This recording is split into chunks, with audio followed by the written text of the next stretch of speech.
cooperation. That's funny. I think Street Squad is traumatized after Julianne got yelled at. She doesn't work for that magazine anymore. I mean, blog anymore. Where's she be here?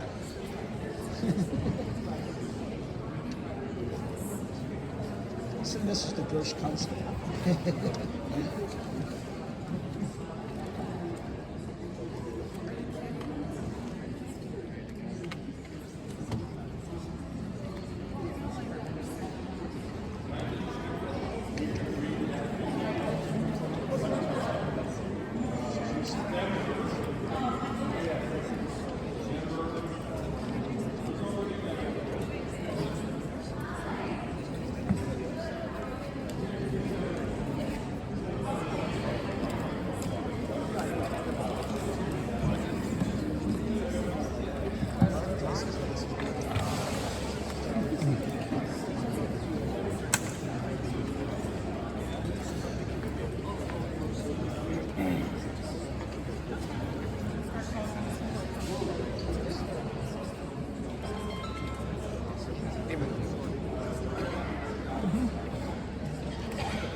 Okay, everyone.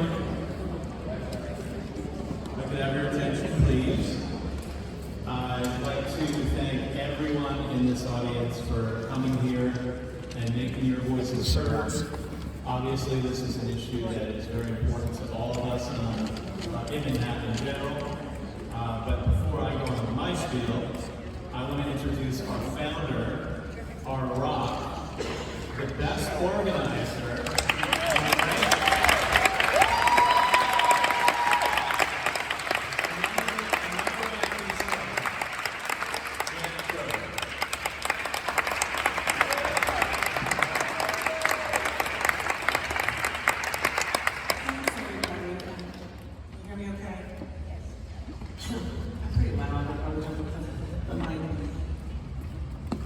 On behalf of us, we really appreciate all of you being here. This is such an important town. Thank you. So, we're here to reclaim our streets and sidewalks from the terror of e-vehicle moped violence. Because there's nothing more important than our personal safety and our quality of life. Dare I say absolutely nothing. It's the most important thing. We have just shy of 1,000 members now.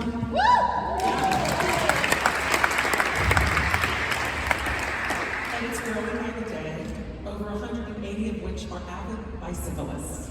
So that's important to know. We have 91 victims, which include pedestrians and many cyclists. And some of our victims' collective injuries are, well, Priscilla is not with us any longer. She was killed by a city bike, and her family and friends are members of EVSA. So happy you're here tonight. We have paralyzation, which is our co-founder. 22 skull fractures, 16 traumatic brain injuries, 8 brain bleeds, 5 with loss of vision. I guess we'll check it all that. 5 with loss of vision, 11 with broken legs, 4 with broken hips, and countless lacerations, hundreds of broken bones, every bone we can think of, and all have PTSD. Here today, we have a very small fraction of the thousands upon thousands of victims in New York City, and momentarily a few of our victims will speak and you can hear their testimony. To be clear, we are not anti-bike or e-bike whatsoever. We are pro-safety. There's a big difference there. We're safety for all. We have absolutely no other agenda because we're not paid. We're volunteers. We have no funding. We're simply a group that represents the majority voice of New Yorkers, and we want regulation of e-vehicles, right?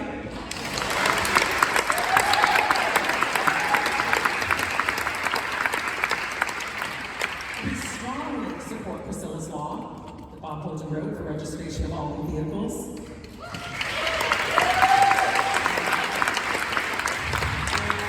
Bill 0606 is in honor of Priscilla Loeb, as I said. She was killed by a city bike rider while walking legally in a crosswalk. The rider initially fled. When Priscilla's family called City Bike, they said, "It's on the rider." And the rider got a red light ticket. That's City Bike for you. There's zero safety and accountability for the riders as they make millions of dollars off this incredibly irresponsible and dangerous City Bike share program. And that's what it is, and we're calling it out.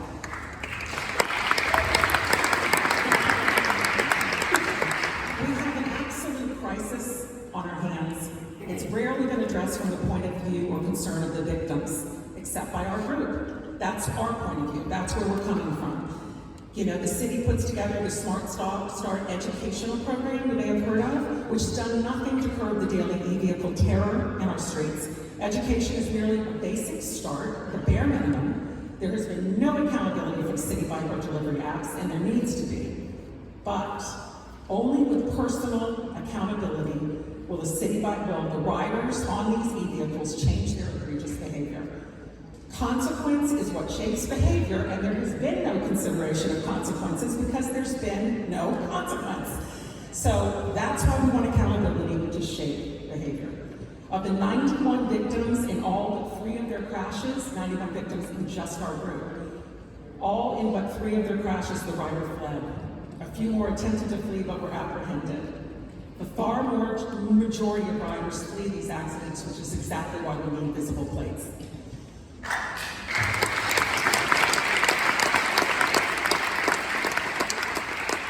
Reporting, you've heard this, most of you, but it's a real problem. 6 of our 91 injured victims, only 6 have accurate police reports.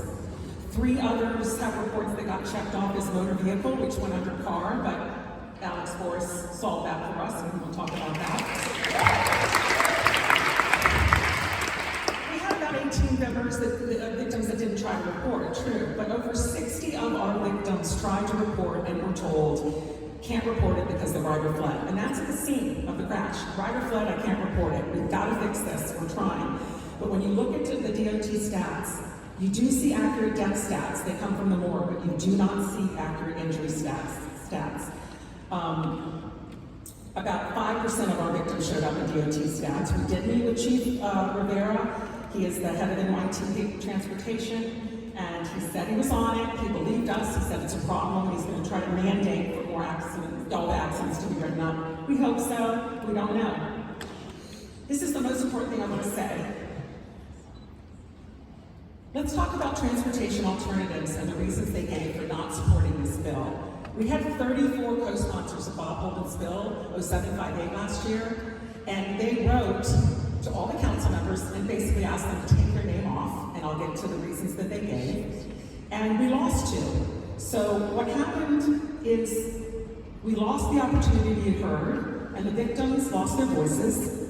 So TA, Transportation Alternatives, silenced our victims. It's unacceptable.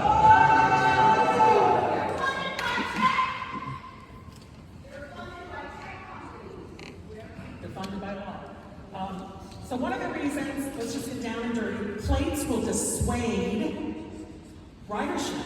If you have plates, better a plate on the bike than a life severely damaged or lost. If an e-vehicle rider doesn't want a plate, that means they want to ride with impunity and not be held to safe riding. So if plates dissuade these riders, those are exactly the riders we want to dissuade.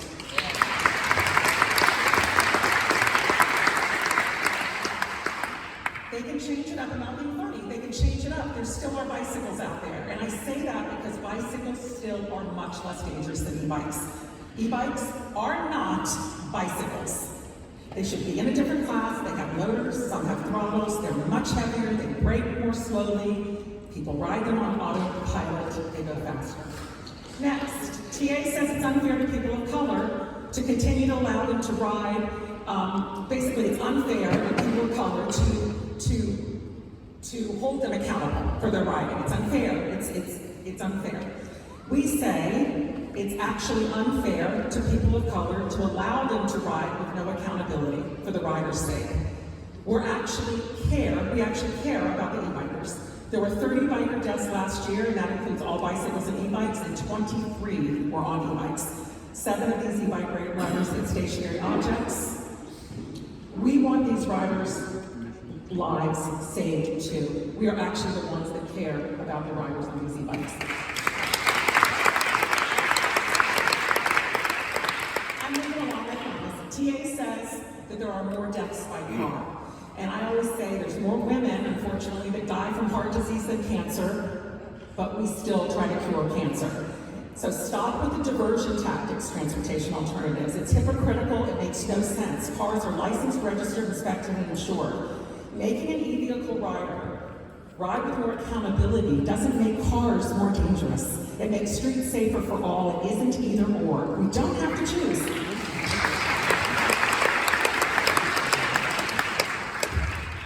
Another TA point. Let more cars, each car that is on the, each e-bike that comes on the road needs a car off the road. Basically, a car on the road, car off the road equals an e-bike on the road. That makes absolutely no sense. I've never met a commercial worker that was driving a car prior. I don't, maybe some have, I never have, and I talked to hundreds throughout the month. I'm always talking to them. They didn't drive cars.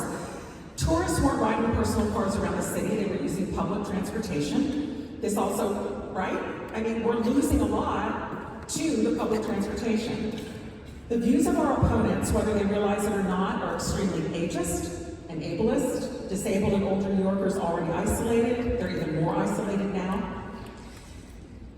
Christine Bertet, actually, who doesn't agree with a lot of our stuff, she sits on the board of TA. We met with them and we did a presentation, and she said very clearly that parks, this is our next issue, are for recreation, not transportation. They are a last place we believe that we should.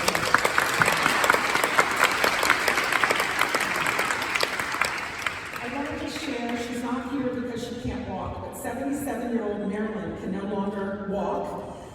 She's learning to walk again because she was hit from behind by a delivery e-bike in the park, knocked her unconscious and fled the scene.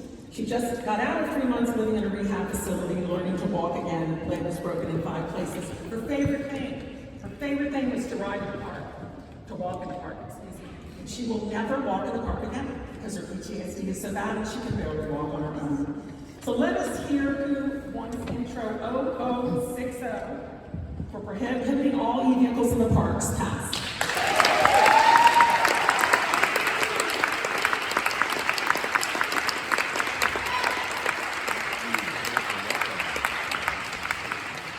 The last point is that more infrastructure is the solution, and we say, how does a wider bike lane or more bike lanes solve the problem of an e-vehicle speeding or running a red light? So rarely does an e-vehicle ever stop at a red light. City bike are some of the most egregious, and infrastructure will do nothing to solve this problem. Nothing.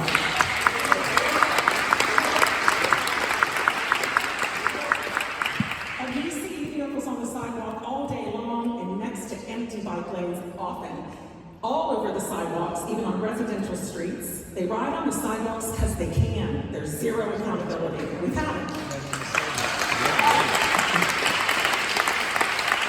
Lastly, we met with Mayor Adams and TA at City Hall recently, and towards the end of the meeting, a deputy mayor, Ingrid Martin, said, and Bob Holden was there, and Assemblymember Rajkumar was there, thank you. At the end of the meeting, Ingrid Martin, one of his deputy mayors, very important in his office, looked at us and said, EVSA has all these common sense solutions. TA, you have given us no solutions. You talk a lot, but you give no real solutions. And that's exactly what was said.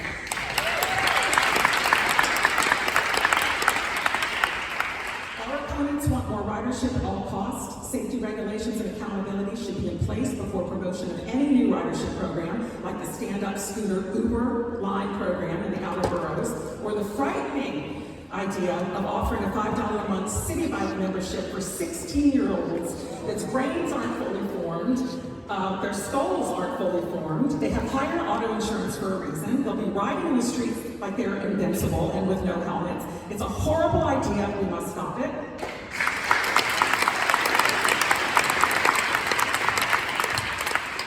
What is the cost of more ridership without addressing accountability and safety? Well, some of our victims are here tonight to share that cost in their testimony, as more horrific stories like theirs happen all over the city every day. Thank you.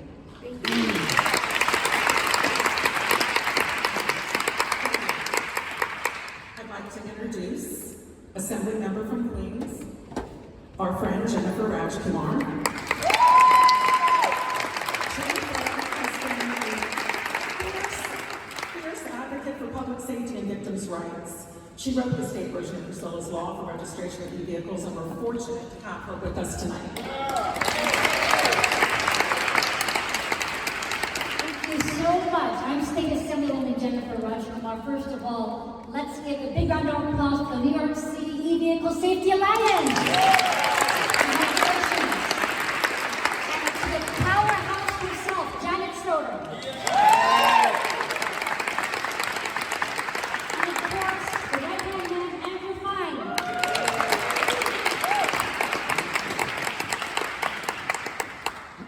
And I'm so happy to be here today in a church, because it's only fitting. Because I am the one who has introduced the state version of Priscilla's Law in honor of Priscilla Logan, who tragically lost her life when she was hit by an e-bike. So today, as I stand in this church, I honor Priscilla Logan's memory and pledge that we're going to end these fatalities and we're going to stop people from being injured by reckless drivers.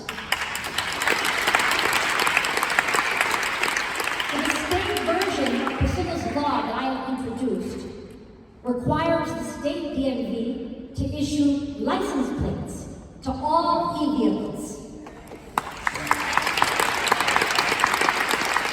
And e-vehicles will then be subject to insurance and inspection. It's common sense. And ladies and gentlemen, common sense is back.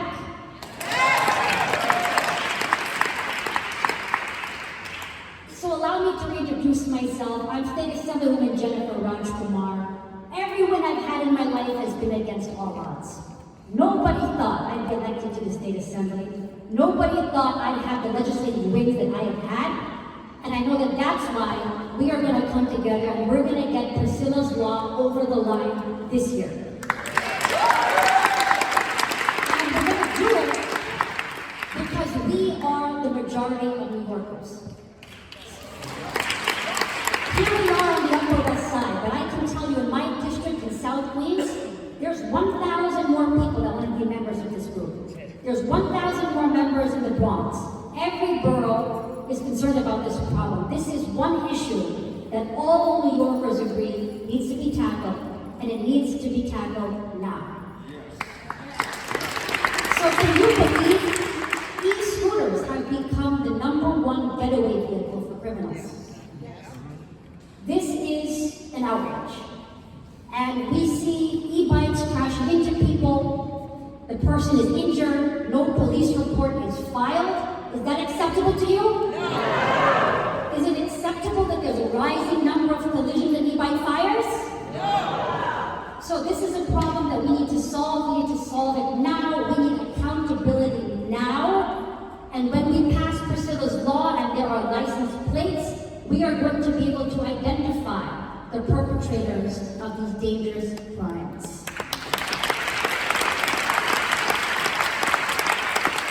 So we are making enormous progress. As Janet said, we visited the mayor, we had a great response. We are in every borough, we have a great response. We are in Albany, everybody supports us. The people are on our side. So our moment is here. And we're going to get this done, and you have my 1,000% support. Thank you so much.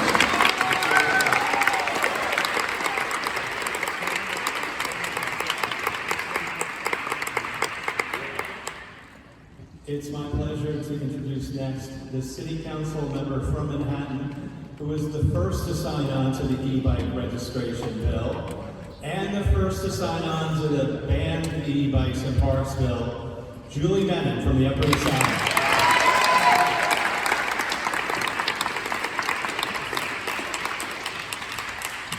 Thank you so much, Andrew. I'm going to speak from up here. So first of all, I really want to thank all of you, because to see this incredible turnout is really a testament to the advocacy that you all are doing. Janet, I want to thank you for your extraordinary work. Andrew as well.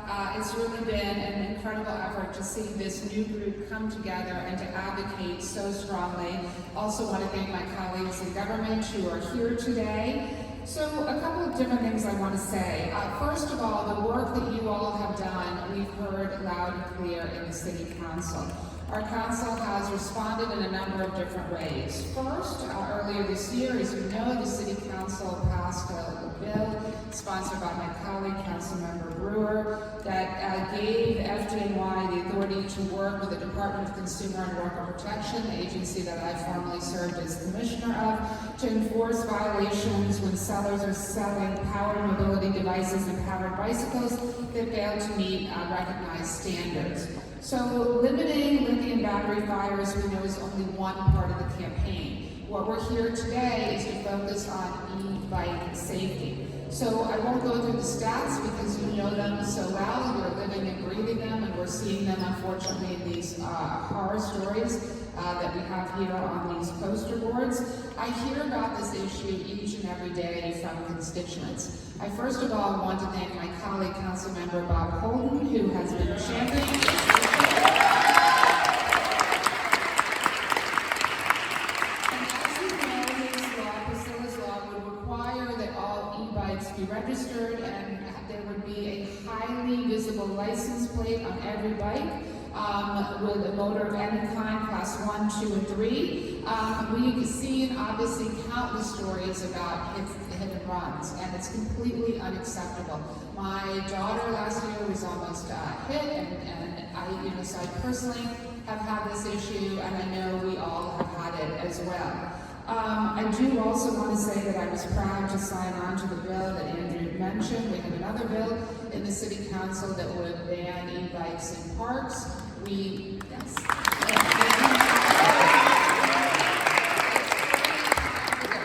Accountability around e-bikes, and I liked how Janet phrased it. You're not saying you're against e-bikes. What you are saying is that you're for safety around e-bikes, and that really, I think, is a very important distinction to make. So you have a partner and an ally in me, and I just wanted to come here tonight to thank you all for the incredible work that you're doing.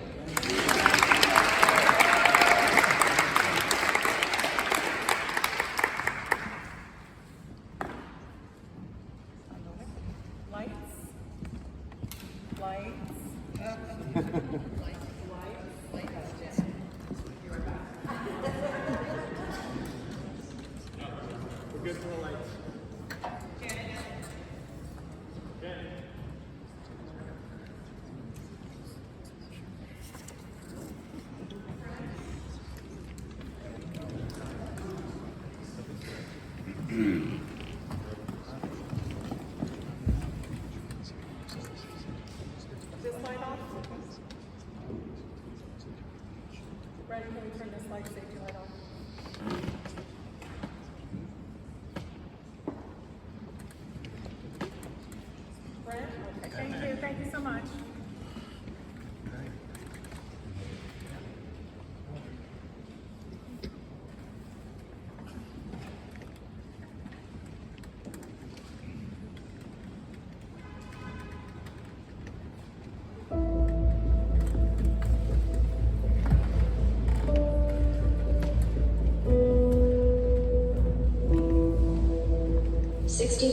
Priscilla Logue never regained consciousness and was taken off life support on September 8th, 3 days after a man on an electric city bike collided with her on Grand and Christie Streets. Does this person know or they? Sorry, guys.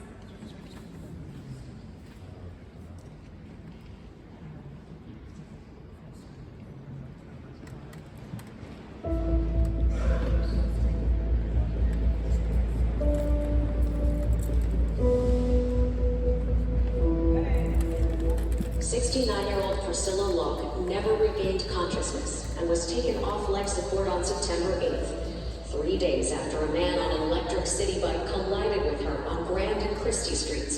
Does this person know that he hit someone and that person's dead now? He gets back on his bike and leaves the scene. A 59-year-old woman in critical condition after police say she was hit by an e-bike going the wrong way in Manhattan. The e-bike rider just kept going. Police say the individuals you see right there on your screen struck a 2-year-old child with a motorbike. This all played out inside Pelham Bay Park.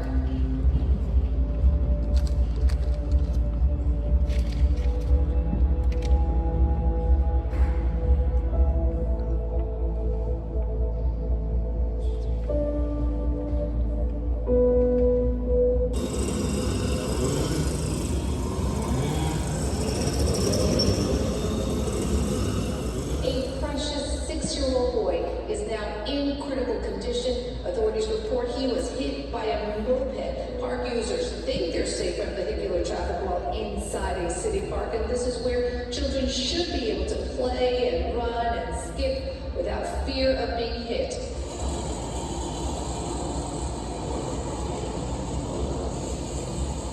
If it seems like e-bikes, e-scooters, battery-powered mopeds, and other 2- and 3-wheelers are everywhere, it's not just your imagination.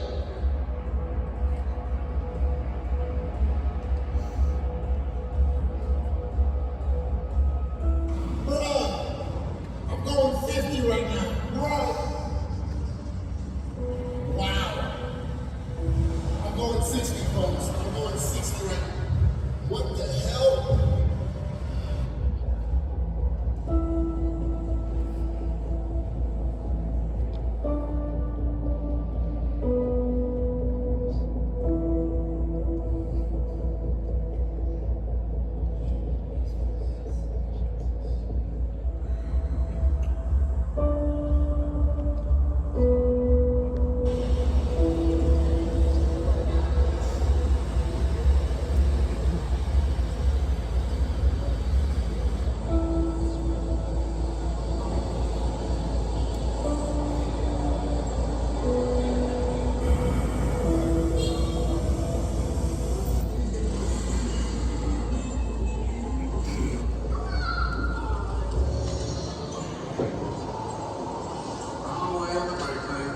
I see a lot of people just disregarding pedestrians and traffic laws. I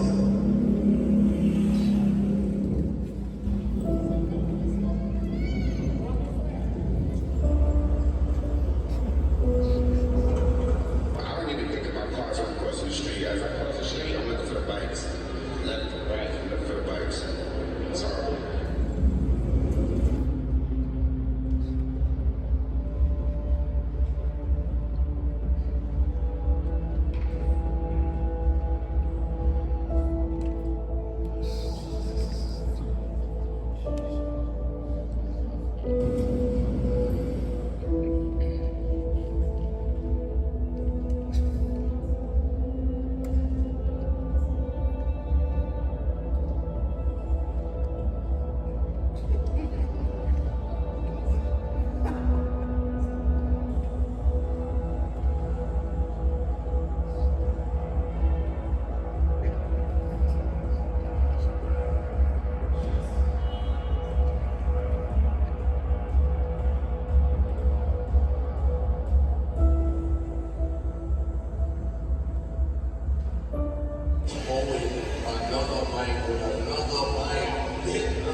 best known for playing Ben Affleck's mother-in-law in the movie Gone Girl, was killed while crossing Amsterdam Avenue on New York's Upper West Side. A scooter ran a red light and smashed into the actress. Watch what happens to this woman as she tries to exit a bus. She's mowed down by a guy on an electric scooter.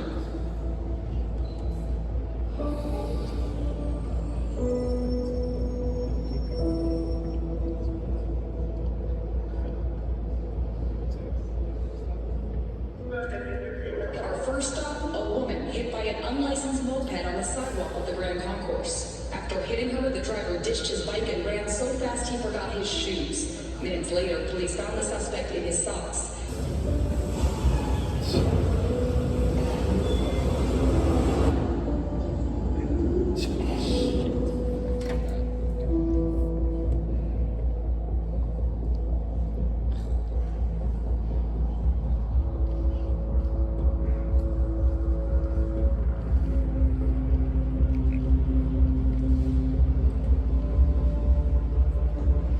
Fire destroyed homes and businesses in the Fort Pine section of the Bronx yesterday.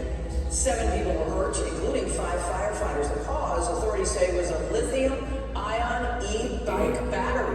Again.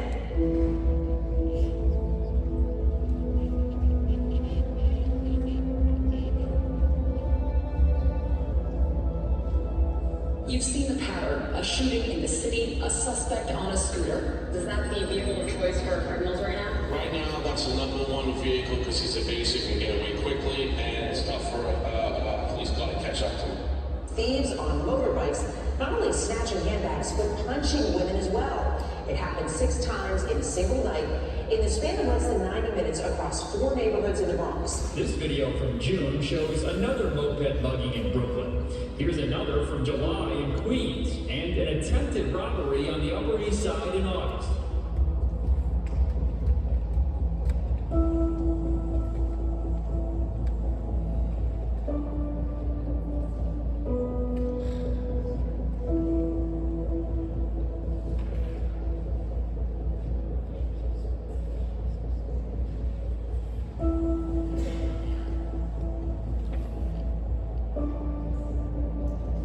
Police say a man wearing a white hazmat suit and black mask came in, attempted to rob the deli, and shot a 67-year-old employee in the head, killing him before taking off on an electric scooter. Police say 8 shots were fired at a group standing outside this building.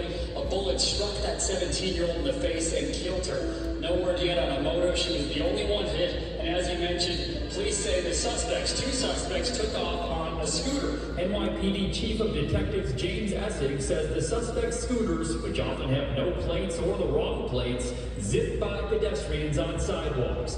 Police believe a violent sexual predator prowling the city on his e-bike pounced on 2 innocent victims this weekend on Central Park West by 82nd Street in the heart of the Upper West Side. Surveillance video shows a 23-year-old woman being assaulted from behind.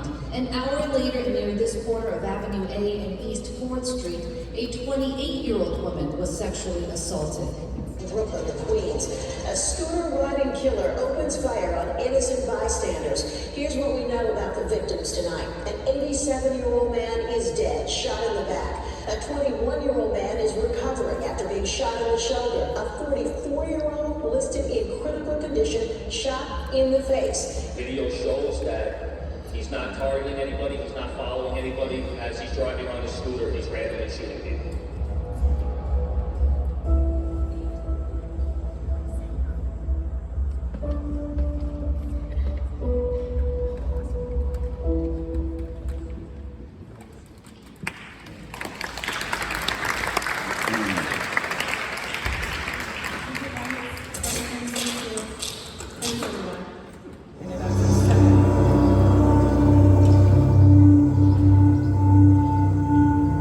Lying in the middle of a plain in modern-day Iran. Check your shoes. Can we please thank Kimber?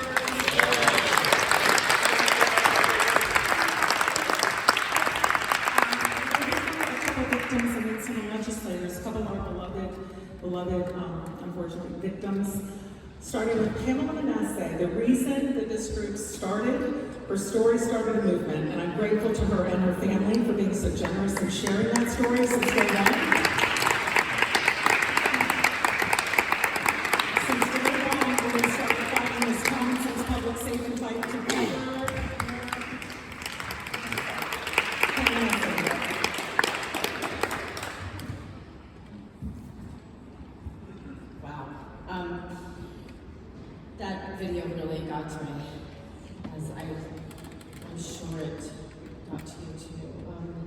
just want to make sure I have the right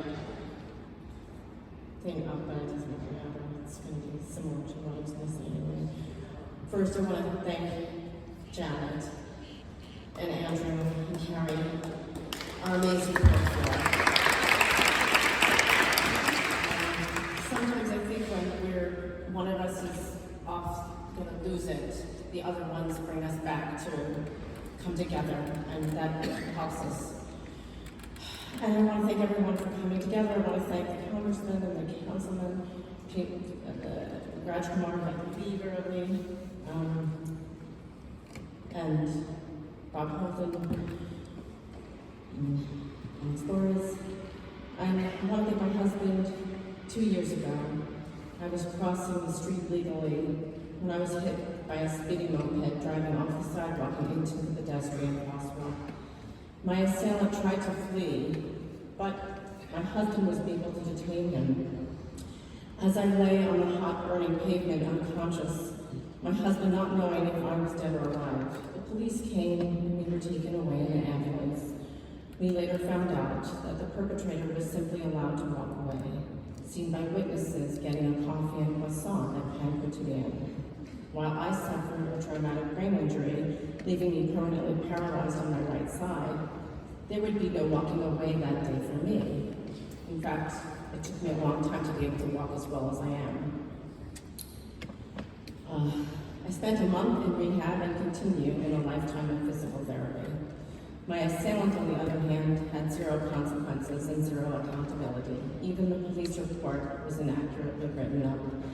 My husband was told on several trips to our 20th precinct that there was nothing more they could do. While my assailant walked away unharmed and free from injury or consequence, I struggled living every day as a disabled person. I'm unable to walk normally. As you can see, my right arm is barely functional. I struggle to do everyday tasks, and I have lost my livelihood as a cellist. I'm scared of being hit again.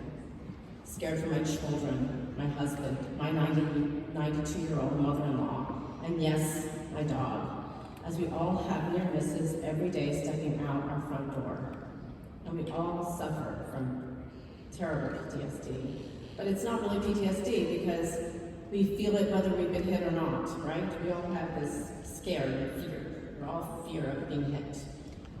In fact, we notice more now that we wait for other bicycles, even if they're illegally riding, right? We have to wait for them, they don't wait for us.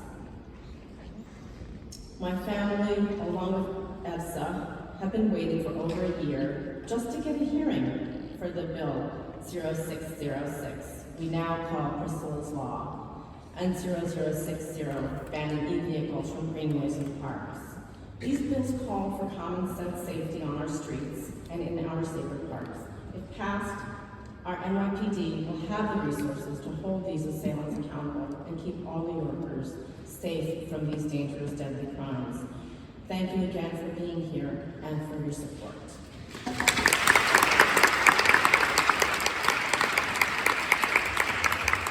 Thank you so much,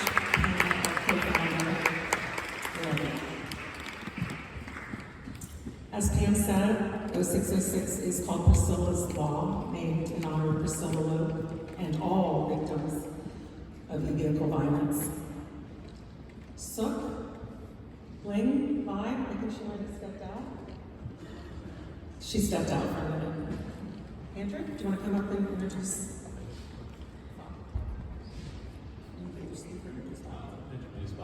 Because I know Bob's got a long ride home, and I want to make sure that you get there and you don't get in any trouble for staying out late tonight. It's my pleasure to introduce the original, the OG, Councilman Bob Holden, who is a hero to us. Thank you, Bob.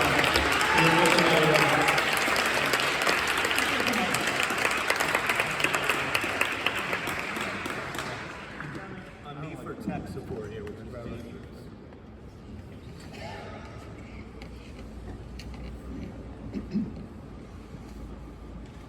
Oh, I guess I got it. Yeah, good. I worked on it. I feel like a preacher over this one. You know, looking at, and again, I want to thank certainly Janet and Andrew, who got most of my sponsors on the 606 bill. Is that good? All right. Got to be close to it. Now, if that video didn't make your blood boil, I don't know what. This city, now, how many the old people here, like me, lived through the 50s, unsafe 50s, right? The 60s, the crazy 60s, the 70s, the high crime 80s, right? And in the 90s, we started to get a little better, right, with crime. Like, crime was 2,000 murders a year. This period now that we're living through is the most unsafe period in the history of New York. Why? So we have fewer murders, but we can't walk the streets. We can't go out of our homes. We can't cross the street. The most dangerous place to be in New York City is in a crosswalk. So figure that out. So that's why this is so, and that video, and you gotta get copies of it because it should be spread everywhere. And I drove in Manhattan the other day. I don't like to drive in Manhattan. I go downtown to City Hall. But I was going to Marcia Kramer's studio on 57th Street. And we were going midday, and I think Trump was in town too, so it got worse. It was crazy. Gridlock. But we had to get there, and then we had to run to City Hall. I drove down 57th Street, going to the west side.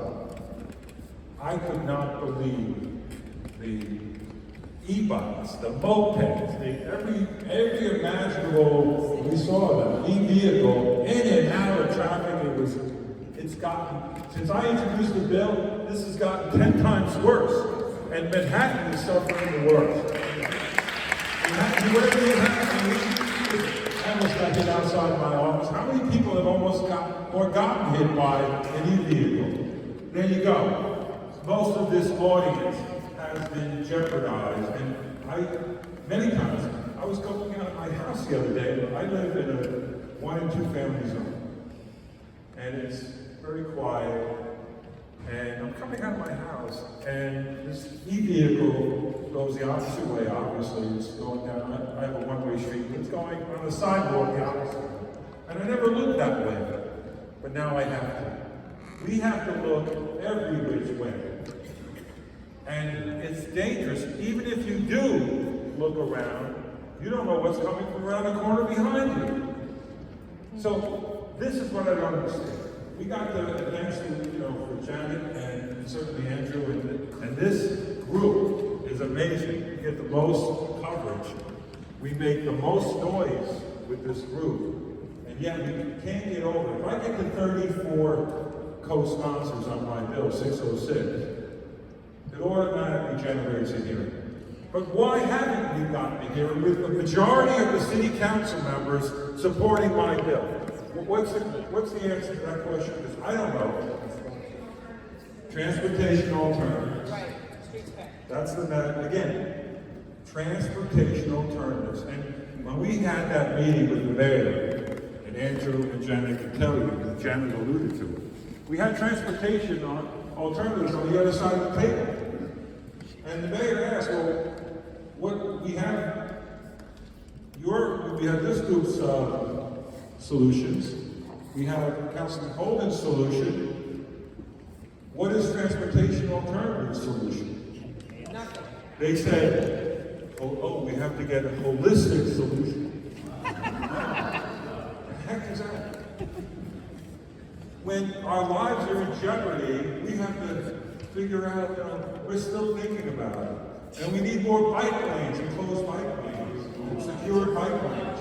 Well, what I said, we all said, well, what do you do when you get to the corner? When there's a light, there's a traffic light or a stop sign.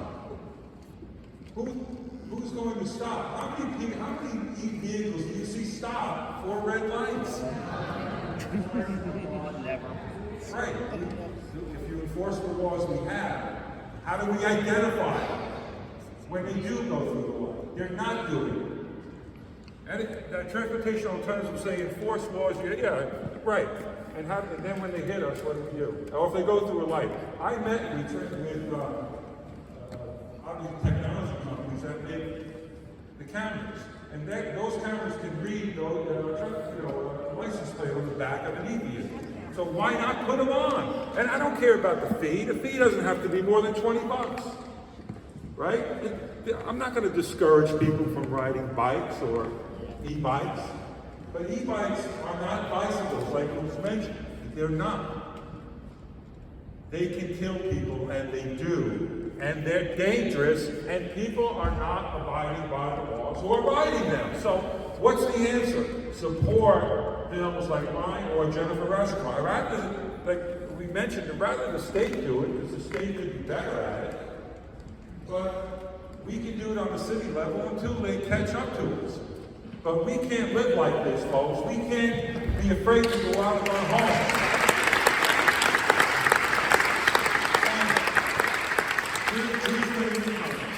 Any elected official that doesn't support a bill to rein this in and to license e-bikes and to register e-bikes, vote them out, because we can't have a dangerous city like we have now. We work hard. We all go to work. We want to raise our families the proper way. We want to have a safe city. This is not a safe city. And any elected official that tells you that, just walk away. I'm voting you out. And that's what you have to say. So let's get together, folks. Let's keep going. We got a great assemblyman here, by the way, who's a common sense assembly person. By the way, I represent Queens, which doesn't, we have the bad Queens, but not as bad as you. So you have to yell the louds, because when I bring this up in my district, and I have the entire crowd behind me, like tonight. But again, your voices are very loud here because it's 10 times worse here. You have, again, very high rise, you have a lot of people living in a small area. All the more reason to rein this in now. And we can't wait. But I have the majority of the city council members, 31, we got to 34 on transportation alternatives, picked 2 people off. One council member came on to my bill in the last council because she got hit by an e-bike. But transportation alternatives got them. Why? They're worried about being reelected and they want to get support from a group like that. You imagine that? They don't care about their constituents. They don't care about their constituents. They care about getting reelected. So guess what we can do? Don't reelect them. And call everyone in their districts and we have to do this, folks. But again, this is a very critical time. We can do it now because we're losing people. Every day people get hit. Every single day, a lot of people get hit. And we don't hear about it. So this is a time to really wake up. Everybody get very loud because it's unsafe out there. And if you don't think so, just stand on the corner for a little while and watch. I'm not allowed to get questions yet. But I just want to thank, again, I want to thank this group. And Pam, by the way, every time I hear that story, your story, my heart breaks. Everybody, I mean, that was very tragic what we saw in that video. People getting hit the way they got hit. Priscilla, certainly, I can't watch it. It's hard to watch. But our elected officials should see that because they're in control. The state should be pushing this bill for Jennifer Rashomar right through. The state should be doing it. Why not? What are we waiting for? So don't be afraid to call your elected official. If your elected officials are not on either bill, tell them they're going to vote them out. I really have the courage to say that. And keep calling. How do you get rid of Gail?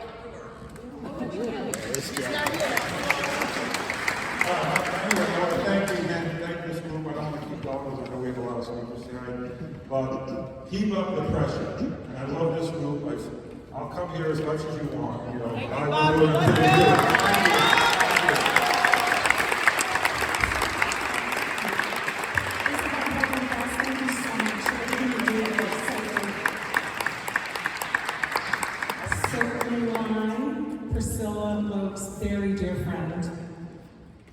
please come up and talk about Priscilla.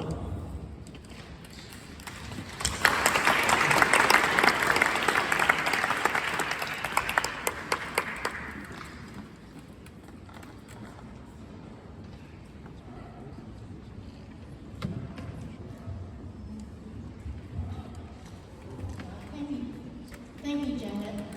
And I'd like to thank all of you and the elected officials for attending tonight's hearing.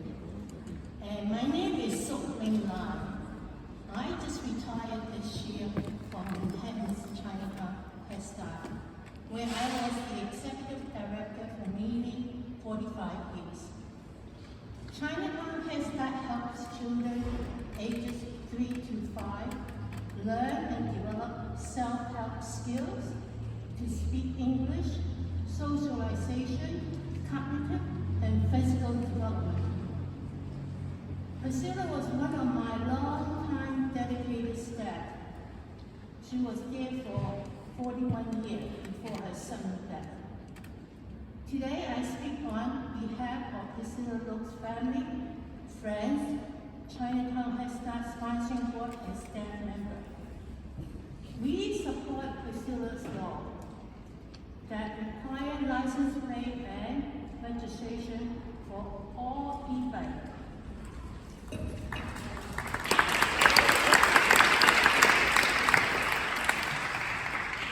And Priscilla must not be forgotten.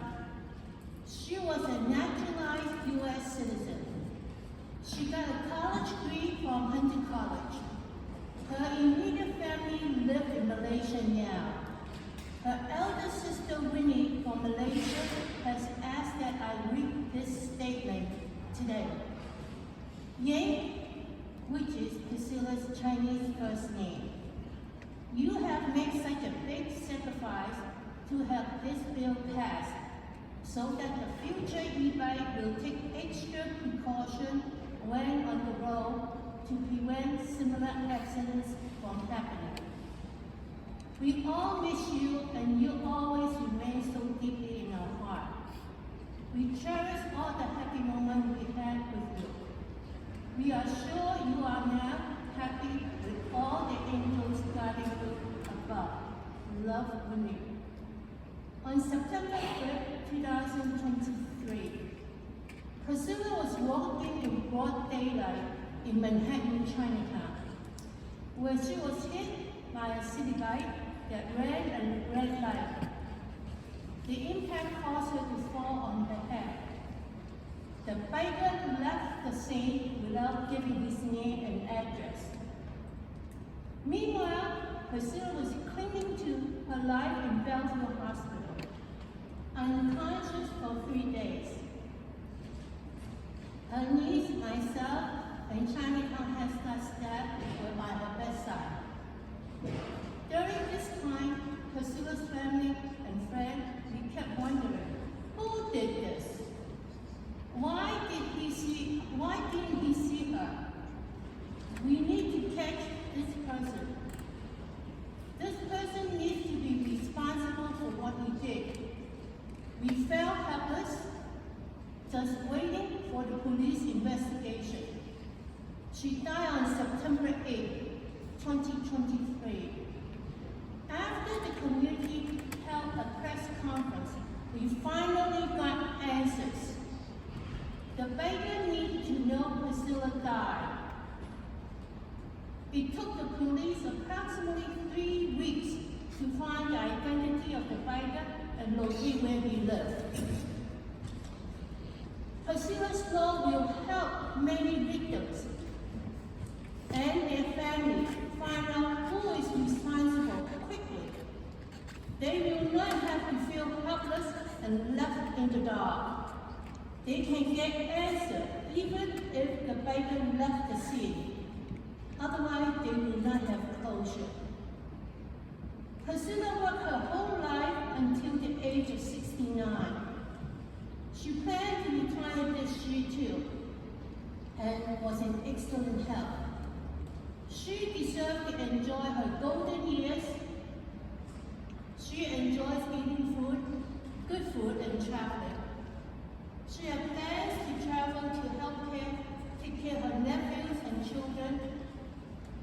in England and her niece children in New York. Her life was suddenly cut short. We ask that her tragic death not to be in vain. Priscilla always helped parents with their needs and put others first before herself.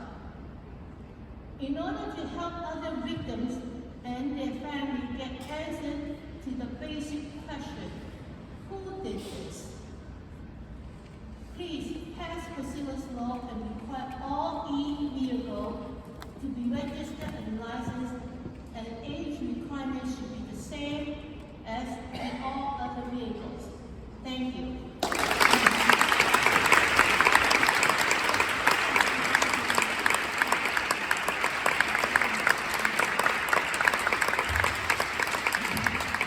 Thank you so much.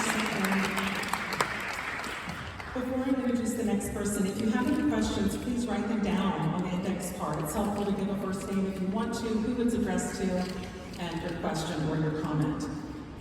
You can turn these in to Ron, or he'll come around and pick them up. So I've learned a lot from this next person. We're just so fortunate to have Andrew Fine in EVSA.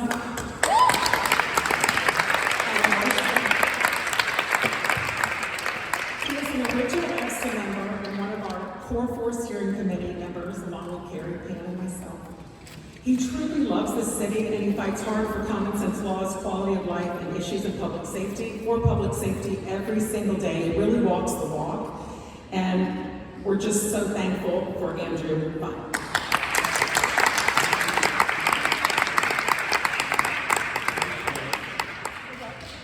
I'm gonna have to work on my introduction for you. Maybe try it again at the end of the program. Thank you. I'm proud to be here representing, I think it's approximately 1,000, I think we might have just cracked 1,000 EVSA members. Every single one of us an unpaid volunteer. This is the definition of grassroots. It may seem perplexing that there are paid activists on the other side, as they say, other side, that claim to be pro-safety, yet oppose simple regulations that will make the streets safer for all New Yorkers, not just pedestrians, but cyclists and motorized bike riders alike. These opposition groups oppose accountability measures like license plates, but strangely, also oppose ideas like wearing a helmet. By the way, we favor wearing a helmet. It's common sense. This is all very confusing to look at the donor list of the groups like Transportation Alternatives, and there are several others that are essentially just other tentacles from the same beast. Among the largest donors in the last 5 years include Uber, Lyft, DoorDash, Amazon, Lime, and the list goes on. And this is to the tune of millions of dollars. Are you guys seeing the connection here? Well, I hope the media does. The big app companies don't want accountability. To them, accountability means liability. To pedestrians and cyclists in our organization, and the vast majority of New Yorkers, accountability fosters responsibility and changes behavior. This change will save lives. And to digress from my notes here, there were 30 lives lost on bicycles last year, but in fact, 7 were bicycles, 23 were e-bikes. So if we have more responsible behavior on the part of e-bike riders, it's good for us and it's good for them. It should also come as no surprise, with so much money sloshing around, that these app-fueled special interests have exerted their influence and have convinced many elected officials that making these interests happy is more important than representing their constituents, and that's just plain wrong. But progress is being made. Intro 0606, Register All E-Bikes, has garnered the support of 31 of 51 city council members and would pass today, and the mayor would sign it if Adrian Adams would call a hearing and call a vote, and we deserve that vote.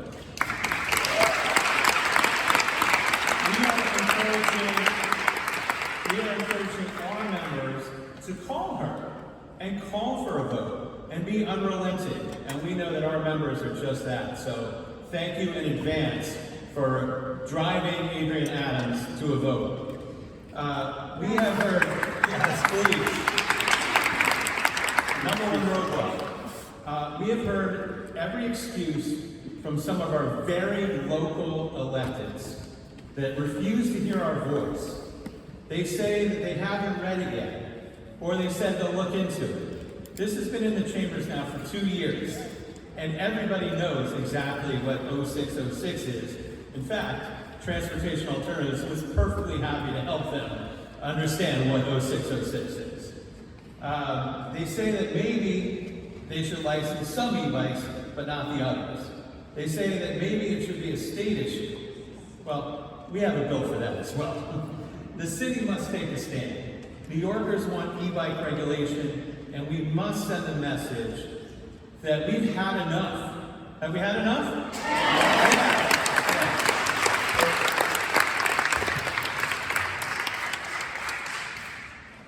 Fortunately, we have some electeds, like Assemblymember Seawright, Assemblymember Rajkumar, Councilmember Julie Menon, Councilmember Bob Holden, of course, that have signed on to our entire agenda, and thoughtful Assembly members like Alex Boris that have advanced bills and succeeded in getting them into law in all the this year.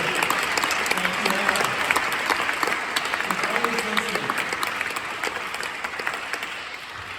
Then we have the excuse makers, those who have been of zero help and actually an obstruction. These people include Gail Brewer, Keith Powers, Adrian Adams, and a number of others. I'm sure you know who they are. You might have seen one here earlier. I don't know about Levine. But to those lawmakers I say, please, hear our voices. Hear the voices of our victims.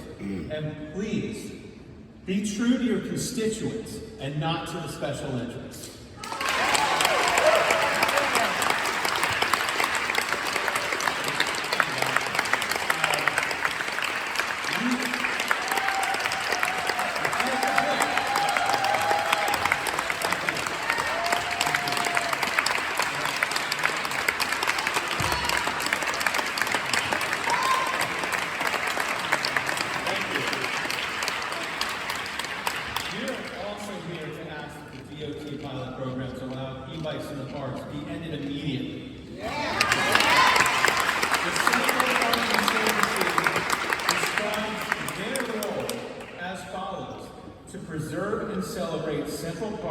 As a sanctuary from the pace and pressures of city life.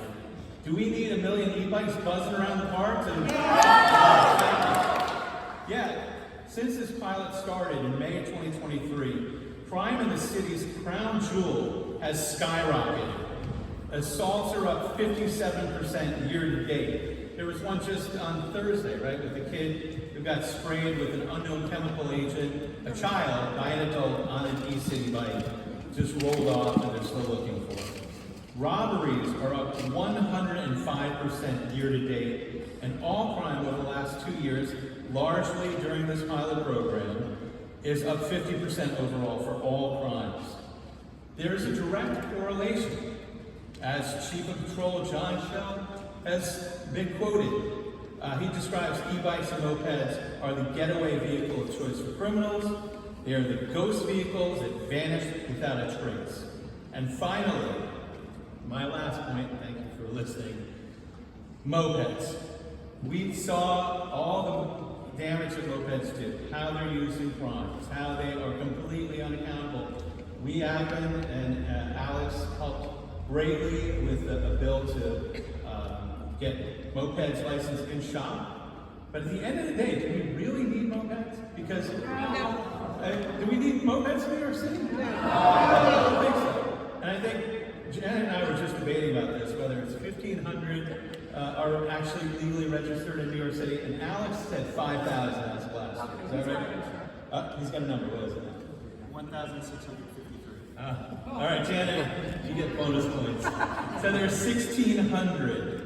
So just think, if the city council offered every single legally registered moped rider to bring in his plate, bring in his moped, here's $1,000.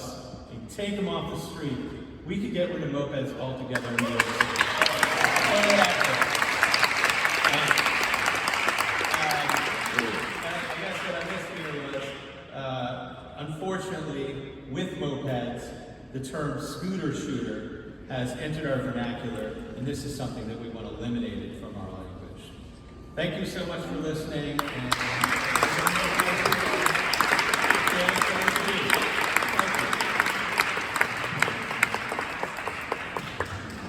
Andrew, thank you so much. So, our next speaker is Carrie. Carrie is one of our original EVSA members. She's invaluable to EVSA. She's passionate, and thank you for all you do, Carrie. She's one of the core 4 steering committee members and one of the original. She's an avid cyclist, and unfortunately, she is a victim of e-vehicle violence in Central Park. Carrie?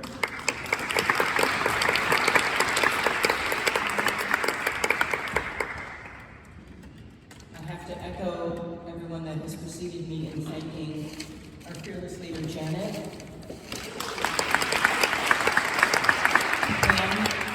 Andrew, I'm so proud. I just want to say I'm so proud to be part of this group, and when Pam says that when one of us feels like we're falling or spazzing out, the other one comes in and pulls us back, and that's really important because we all function so well as a group. The meetings that we have, you should see, we really have learned to follow our points, our agenda, and we're making a lot of progress. I also sincerely want to thank Bob again, Alex, everyone that's helped us along the way, Raj Kumar. I want to talk about, I'm just going to touch on my injury briefly and my accident. And it happened just as the pilot program was coming into full swing in the park. Now, I have been cycling in the city for 25 years.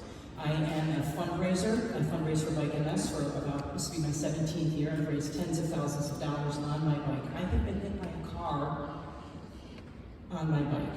I have been hit twice by an e-bike. The e-bike was worse.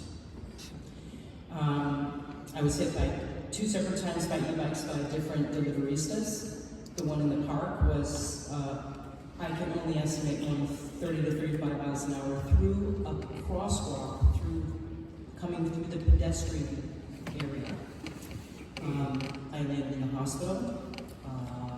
Some pretty severe injuries prevented me from working. I'm very lucky I didn't break my neck and die, or end up in a wheelchair. It was traumatizing. It still is traumatizing. My rides in the park are not the same anymore, and they will not be the same until all of the vehicles are banned from the park.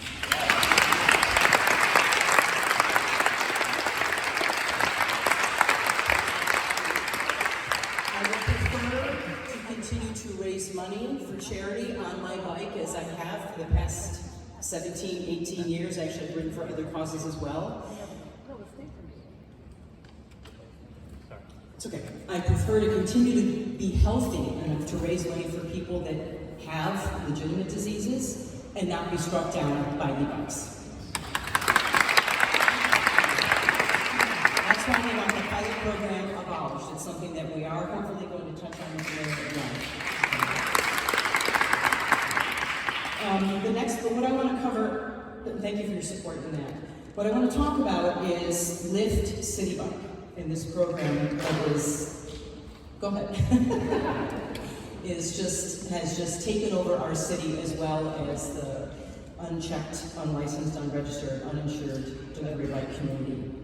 This is a program which, as we know, has undergone enormous scrutiny by our advocacy group, the NYPD and legislators. It has absolutely no safety requirements, protocols, review, point of contact that is real and tangible, accountability, or enforcement. And unlike we would all like to believe, the NYPD cannot spend certain limited resources chasing after city bike riders. They don't have the resources to do it. I'm working with the NCOs of my community, and it's in Community Board 4. Their phone numbers are in my cell. They write tickets, they police. I saw a car parked today, prohibited a city bike rider from barreling through Worldwide Plaza. I know he got off because he saw the cops, and the cop gave me a wave, and I gave him a thumbs up. But there are not enough police to police the egregious riders that occupy Lyft City Bike. They're everywhere. They're on your doorstep, they're on your sidewalk, they're coming the wrong way down the bike lane, they're going through the crosswalk, they're going through a red light, they're going through an intersection, they're going through the street, they're going through the thoroughfare, they're going through the park, they're on the greenway, they're on the beach, they're everywhere.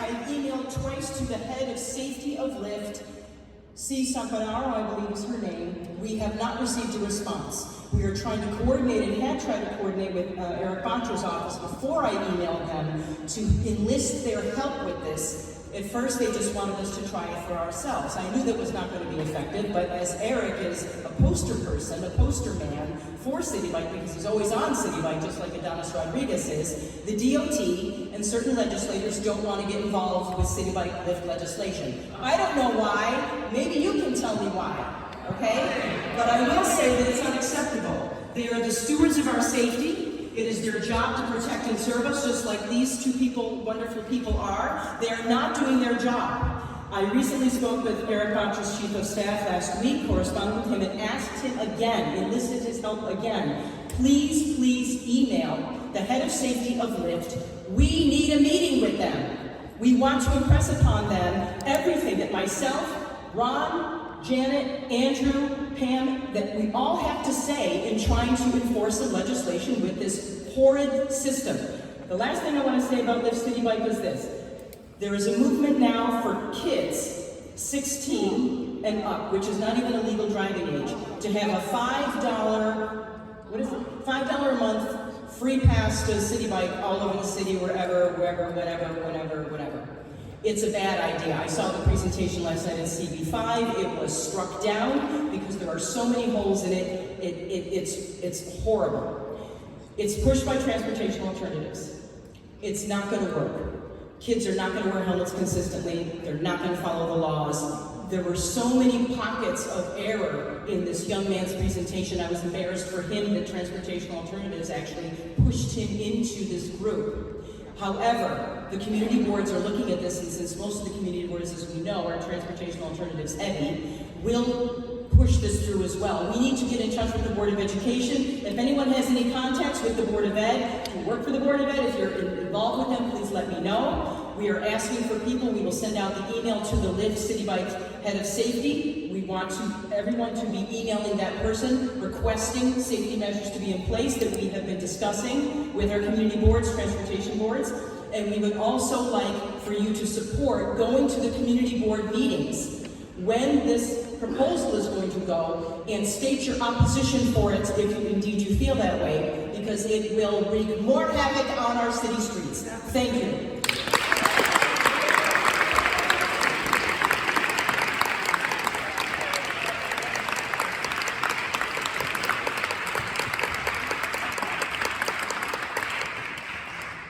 Thank you so much, Gary. You are amazing, and you are a fighter, and we love you. Thank you. And Pam, my goodness.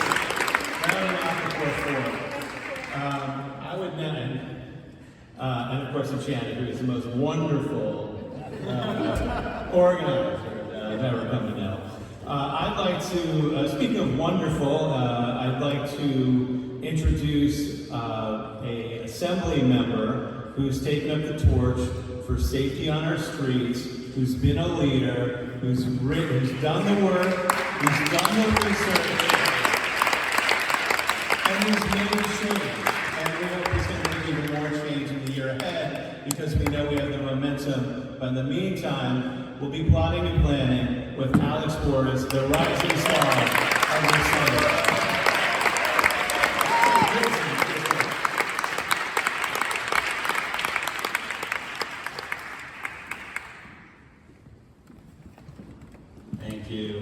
I am so so glad to be here with New York City Vehicle Safety Alliance. Give yourself another round of applause. And of course, the core four here, Janet, Andrew, Pamela, Carrie, but let's hear it for them. It is incredible. It is incredible what they have built, what all of you have built. Obviously, none of us want to be here, right? None of us want to be spending our Tuesday night talking about safety on our streets. We're here because we know there's a problem, and because we know that we need to take action. And that is as true today as it was at this town hall a year ago. And we've heard about how much more we have to do. And I don't want to minimize any of that, because there's a lot that we have to do. But I do want to take, like, 2 minutes to celebrate what this group has already accomplished. Because my gosh, we have been able to push forward in just a year of time. You know, when I got to Albany, I was told that the average bill takes 3 years to pass, which is an exciting thing to hear when you're elected to a 2-year term. But it's true. The average bill that passes takes 3 years, and that's the average. Some are quicker, a bunch take a lot longer. And this group, because of the momentum, because of all of what you have done, we actually got 8 e-bike and moped safety bills through the Assembly, through the Senate, and into law last year. That is phenomenal. So I want to talk about 2 of them, not just because they're the 2 I wrote, but kind of. One was already, or I guess both mentioned, but the first was mentioned that there are survivors here, there are victims here, where when they looked at the police report afterwards, it said they were hit by an e-bike, but the police report said it was hit by a motor vehicle. Are there any of them in the audience? We have a bunch. And this is the data that we're all relying on when we design our streets, when we pass legislation, when we have these debates. And so it's unacceptable if we're starting from a place where e-bikes are being classified as cars. So we got rid of it. We passed a bill this year that changed the standard police report form that originally just had 3 categories: motor vehicle, bicycle, and pedestrian. That was it. It now lists out e-bike and e-scooter and moped. And so we actually know for every accident what we're making involved in the That same bill requires, and I throw this on almost as an addendum because it's shocking that this wasn't true before, but that same bill requires that if an e-bike causes a death or serious injury, that there has to be an investigation. Can you believe that that wasn't required before? Now there has to be an investigation, statewide. The second one, which I think caused a little bit of debate on the number of registered mopeds, was requiring that mopeds be registered before they leave a store. So it's,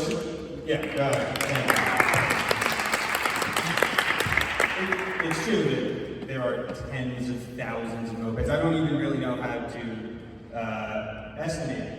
But I do know that last year, when I first did this report, Andrew was right, there were 4,900 registered in New York City. And we've watched, and this is a curiosity I cannot explain, and if anyone can, please do. But over the course of a year, the number that registered decreased and decreased and decreased and decreased. And as of 3 weeks ago, when I last pulled the number, 1,653 are registered in New York City. Now, I don't know how many actually exist, but I know that NYPD has seized over 12,000 unregistered mopeds in the first half of this year.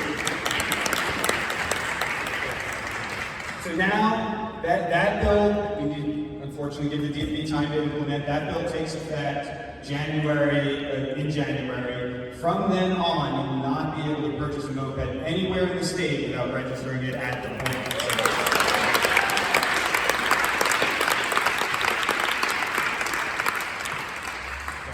I've more than used up my 2 minutes of celebrating the past. Where are we going from here?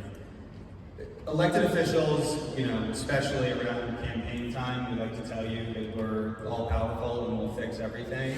I don't need to tell you that we're not. But in particular, one of the places we're weakest is that the laws that we write aren't even worth the paper they're on unless there's enforcement.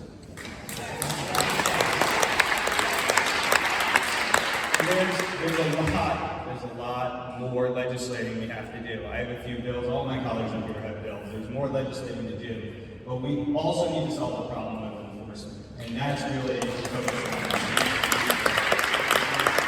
And so what does that mean? That means, of course, continuing to work with our NYPD officers. I want to, in particular, give a shout out to the 19th precinct, which has really stepped up ticketing for the last few months.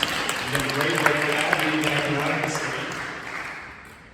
But it also might mean being creative with what enforcement means and who can do that enforcement. And in particular, I'm thinking of the app companies. I'm thinking about the delivery companies that set these standards, that set the algorithms, that set the incentives that lead to a lot of the bad, unsafe behavior that we are seeing on the streets. And so there's a package of 3 bills that I'm going to be introducing in the start of the year, pending, because 1 or 2 of these is copied from City Council. So if City Council passes it first, great, we'll celebrate. But if not, there's 3 bills I'm going to introduce to get at enforcement with the apps. The first, we've already solved mopeds. New mopeds have to be registered. But that doesn't solve the problem with mopeds that already exist on our streets. We're going to require that DoorDash and Seamless and Uber Eats and all of them themselves check that the mopeds of their drivers are registered.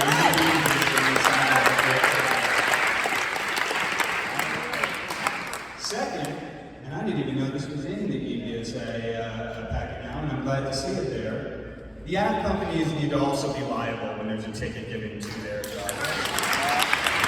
They are the ones that have the law, they're the ones who supervise the they need to be paying those tickets. And third, and very directly, right? Many of these delivery drivers, when you talk to them, say, oh, I went the wrong way because I was much faster. I rode the red light because I was much faster. And especially before the minimum wage, they were paid per job. But even since the minimum wage, the algorithms of the app say, oh, we're going to give more rides and more deliveries to the people that do it faster. And they get more tips away. Those are the incentives. So if those are the incentives, we can take action. And the third bill is that if you're an app company and your algorithm and how you're assigning who can drive or who can do anything at all takes into account the speed of delivery, the on-time delivery, any of those things are setting the incentive, you also have to weight equally the safety of your drivers, which doesn't just mean the tickets they're given, because we all know they're not giving enough tickets, but realize that they have GPS data on all of their riders. They know when a rider goes the wrong way on the street. They are tracking that already. So if they are tracking that data and they are setting the incentives that say go fast, they need to also be saying, hey, we're going to penalize you when you go the wrong way. We're going to make sure that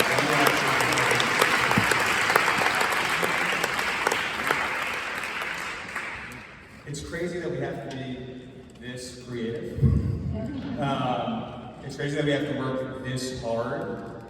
But I have no doubt, given what this room has already accomplished, what these organizers have already accomplished, what working with my colleagues in government have already accomplished, and the importance and the need and the necessity of improving the safety, that we're going to get this done. Thank you.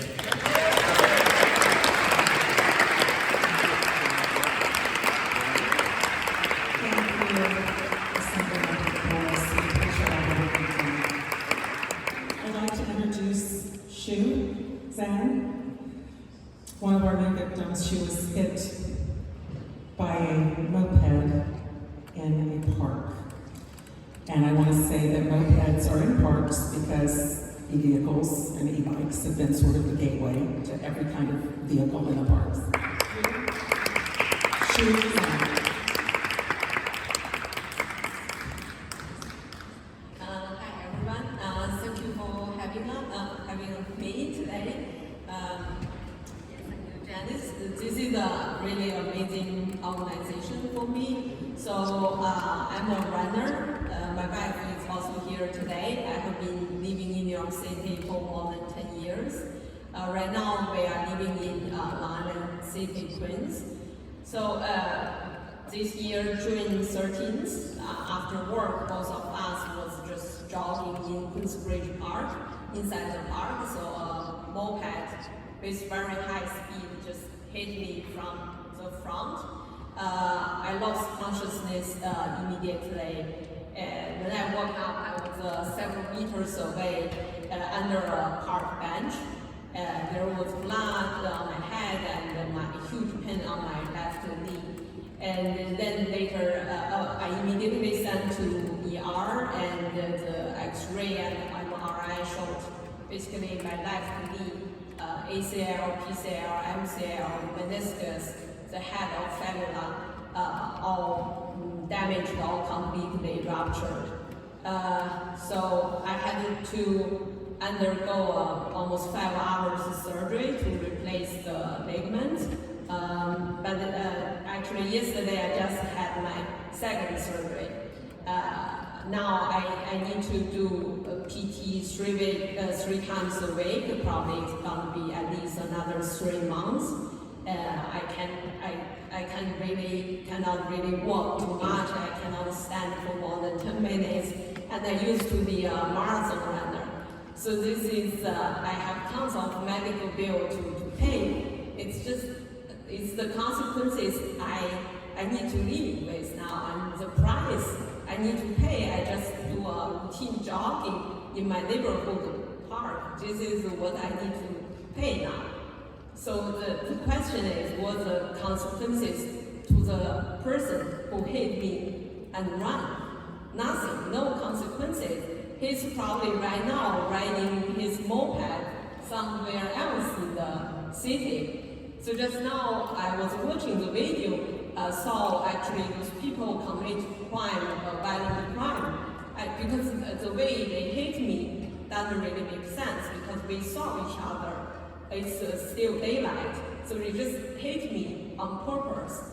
So I was thinking probably they were using me actually as a target. They are practicing their crime, because it's really, they didn't pivot, they didn't stop, just hit me with full speed and just left.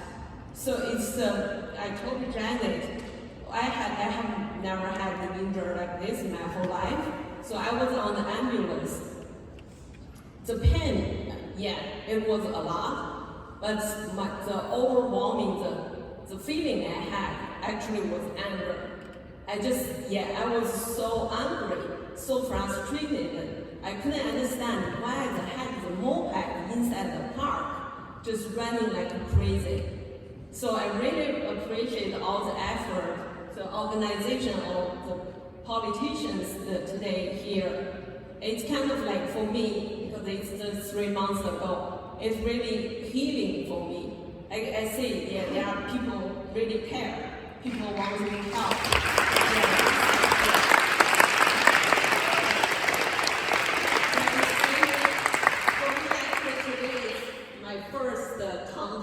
Experience. I'm from different country, but yeah, I consider New York City my home. Because of this, my wife and I are both green card holders. I think we are privileged. We can say, okay, this city is so messed up, it's so dangerous, let's move back to Europe. We have the privilege to say that. For many people, this is their home. They've been there whole life. They are not asking too much. They just want to have a safety when they go to work, when they go to park. There's safety measurement. That's it. It's so common sense, so basic thing.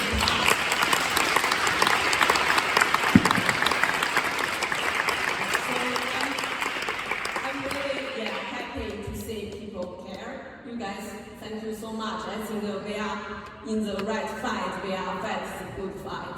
Thank you.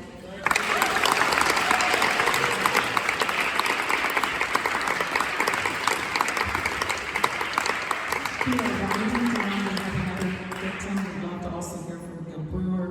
I want to just quickly say that Dr. Angela Mascio is going to be here tonight from ER, from St. Barnabas Hospital, ER. His wife had a baby a couple days ago. But he just wanted me to say, and I'll take a little bit of part of this. He says that as we continue to see these explosive numbers of presentations of injuries, I am now of the firm belief we have crossed the realm of anecdotal observation into a public health crisis. As you can imagine, the sharp increase in presentations of injuries not only crowds emergency departments, but adds significant financial hardships to patient, employees, employers, and taxpayers. This is from ER Dr. Mascio for St. Barnabas, who wanted to speak tonight. He spoke with Mayor Adams when we were there and called the e-bike and moped violence situation in our city, a public health crisis.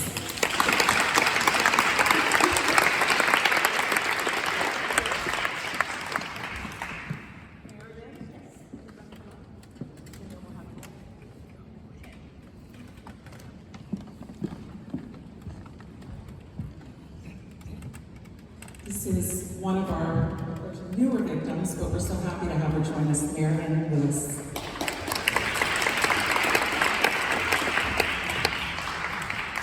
Can you hear me all right? Thank you. I add all my thanks and gratitude for what everyone else has expressed about all the responsibility taken to make this change. So I'm going to give a quick rundown of what I've gone through. And so my name is Marion Lewis, and it was on March 7, 2021 that, and I was then 85 years old, I'm soon to be 88. And I was a big biker in Central Park and dedicated to living healthfully and being active. So I was crossing a bike lane at Central Park West, where there is a bike path, and I was very cautious. There were some other people coming out of the park late afternoon, and I looked right, I looked left, and I'm very ready to cross, and as I am, I look over my left shoulder, glance, and there is someone on a bike, an electric biker, right on top of me. And I had my winter jacket on, and he didn't stop for the light, and he was against the light, and swerved around me, but the handlebar caught my puffy black jacket, and twirled me around as he went on and did not stop. And I crashed from about 3 feet up in the air onto my left hip, fracturing and crashing my hip. So I am there yelling and screaming on the ground, and he is long gone, so nobody witnessed this. And so an ambulance was called, and it got to the hospital. I was passing out and going unconscious, and the ambulance came fast and gave me a shot, some painkiller, so I wouldn't totally pass out. So I went through surgery. It didn't break my bone off, it shattered the top of it. So they were able to not replace it, but get in there and put some pins in and put some plates in, and I got a pin through my knee and all this kind of stuff. So then, from that, a lot of other things happened. I was still unconscious the next day, and I developed blood clots. And they said often from this kind of a crash, blood clots will form, so they're heading to my heart and lungs.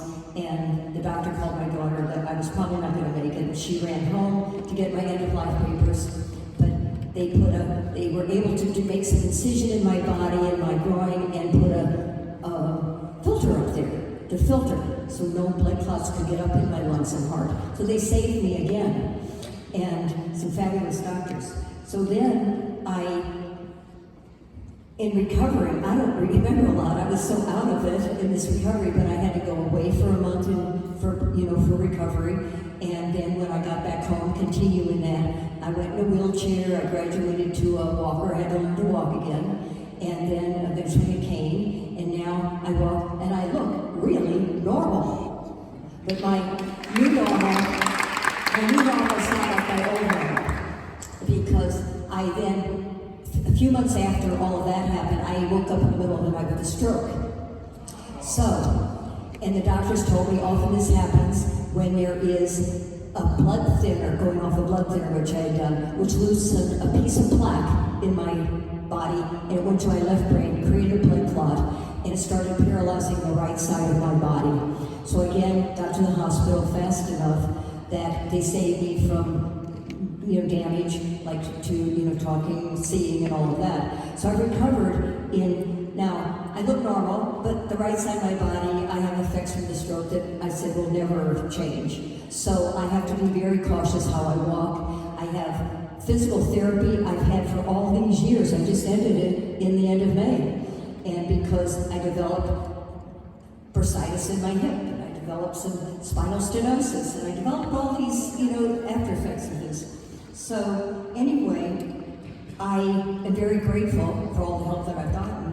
And so with these effects that I have, I'm so grateful for this group and for people speaking out, because after all I've gone through, it is PTSD. I am not like I was, and then the doctor told me after I had the stroke, I will never bike again. And I've been biking since I'm a kid. I've been to Europe on a bike, I've been in Staten Island, I've been all over the place on a bike.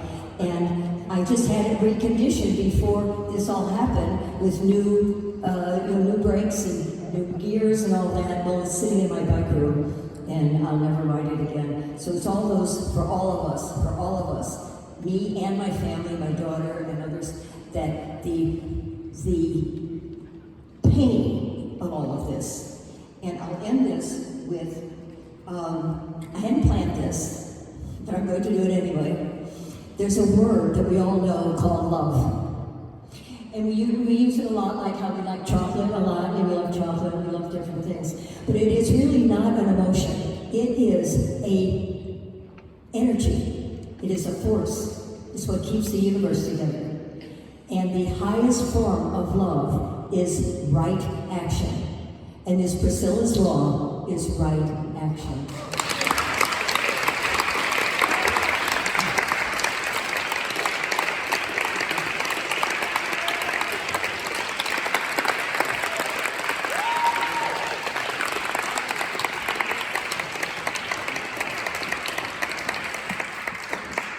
Thank you so much. You tell it so well, even though it's such an awful story. We've got a lot of questions here, and actually a number of them are posed to Gail, who we have a fundamental disagreement in terms of how to take care of e-bike registrations in the city versus the state. And we know that there are 31 council members that do agree that this could be handled in the city if the state is not willing to supersede us. But one of those 20 council members that disagrees with this and is not signed on the e-bike side of Parks bill yet is Gail Brewer, who I've had a lot of wonderful interaction with over the years. And I'd like to introduce her so she can explain. And I give her full credit for coming here and listening, and we greatly appreciate it.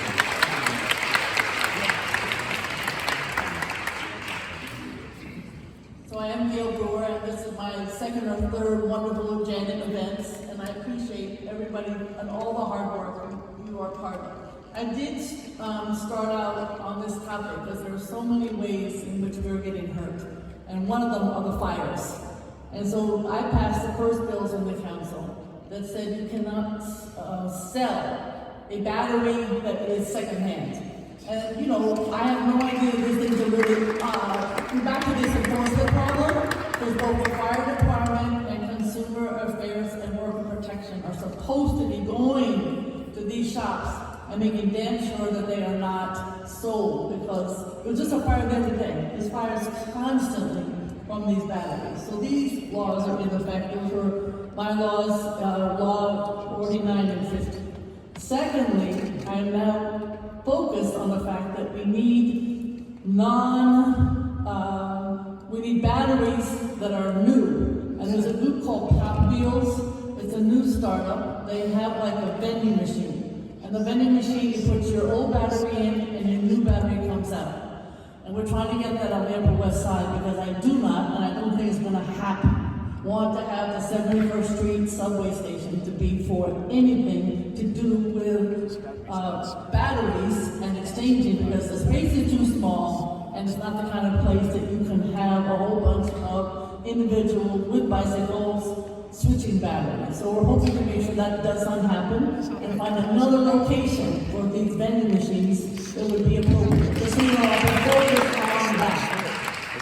The second thing I want to say is I do agree with people that the folks in the parks, I've seen motorcycles on paths, not even on the asphalt in Riverside Park, motorcycles, not to mention e-bikes, not to mention mopeds.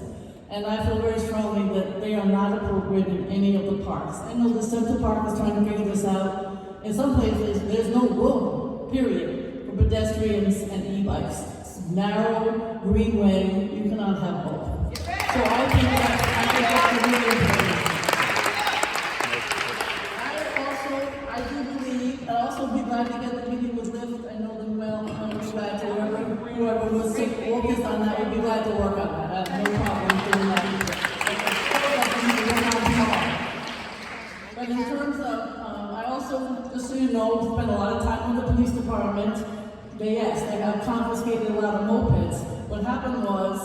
frighteningly enough when the worst of the fires, because people now at least know that if you have a battery that has got mixed up cells and is not the real battery for that bike, you plug that in at night, you're gonna have a fire. So then people started purchasing illegal mopeds when the e-battery situation was at its height. And I think now, because the cops have confiscated so many mopeds, I go to all of the 2.4, the 2.0, and the Central Park meetings, and I think if you hopefully will go, they all are trying. They're so understaffed. The 2.0 used to have, in December of 23, they had 120 officers, and now they have 79. No, let me finish. I'll tell you, no, I'll tell you what's going on. Let me finish. I feel very strongly about this issue. I've been working on it for a long time on many aspects. I believe in the Rachama bill. I believe in everything. People should have licenses on the bike. They should have insurance. And the individual, because you don't have to be an English speaker, and you do not have to be a citizen to have a regular license. So all three should be mandated for every single bicycle operator and bike, e-bike, not a regular bike, e-bike. I think it has to be done on the state level because the city of New York, let me be clear, I've been around a long time, longer than anybody else in elected office in New York right now. And the issue is I asked the Department of Transportation, can you do the license, can you do the insurance, and can you do? So they say no. So we could pass this bill and it would not be implemented. That happens a lot in this city right now, if you've noticed. I really, really feel strongly that this should be done on the state level. And I feel very strongly that every single person should have license on the bike and insurance. Because then we know who they are, and if they don't obey the law, they would in fact not be able to have that bicycle. So I'm just letting you know, because it's not going to happen. So take the chance. Okay, I hear you. But I'm being honest with you here. I'm here tonight, to be honest, to say we also need to work more with the apps. We have to work more with the apps. Just give me a minute, please, for a moment, please. I listen to you. We have to work more with the apps. We have another bill that we're passing to do something along with what the Assembly member mentioned earlier here in the city of New York. These apps have to take more goddamn responsibility. They make them go too fast. They don't care about how often they break the laws. So we have some bills along the lines that you were talking about to make these apps be more accountable. So all of us are working to try to get to the end result, which is safety, and the way you get about it is you hold people responsibility. You hold the delivery people responsibility, the people on the bikes that are going too fast, and the apps. So thank you very much.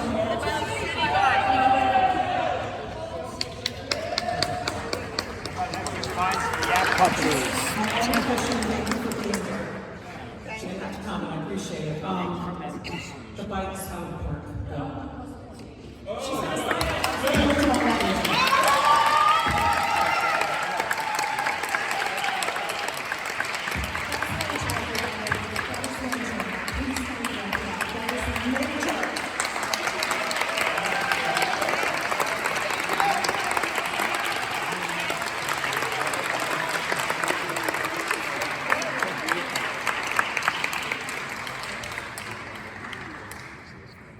We have one more victim that wants to speak. This story is awful. Midtown, hit by an electric stand-up scooter. She and her husband were knocked out. The scooter would have fled, but he was injured too. Sonia and Scott Hall, please come up. We are so happy you're here to share your story.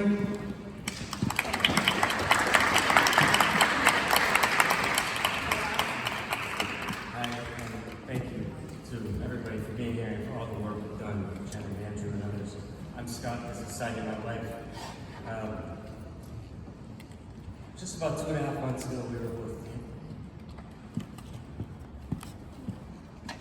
I was in the hospital for 10 days, unconscious and with traumatic brain injury. Sonia's been with us helping me. She was injured too, but she's able to take care of me.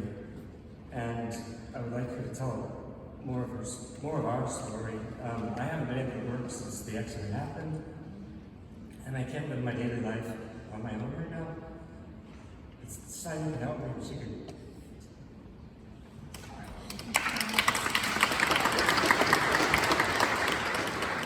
It's really emotional. This is not about me, but everybody else in the city. Right now just want to leave somewhere where I can walk, where I can. Yeah. I don't feel like living here anymore. I stop walking. Stop walking, and that's my favorite thing. I'm too scared. A week ago, I got in a fight on the street because I wanted to cross the street. Bikes didn't stop. I was yelling, and then I was fighting with a woman. She punched me in my face. I was in emergency room again. I don't know how to behave outside. I'm either yelling at people, or can't walk, or cry. I'm scared to go home tonight. I'm shaking. It was hard for me to come here today. He's going to Rust every single day. Rehab center. Now we are paying for Ubers and taxis, and that's a lot. I stopped doing everything I was doing before. I'm thankful that he's alive and he's getting better. I need therapy. That's expensive. That takes time. I can't walk to the therapist. I just don't know how to deal with this. I was never scared of anything in my life. Now I'm terrified. I don't see hope. Right now I don't see hope, and I just want to leave, and I don't know where. He has a job. We have things that we need to do here, at least for another year.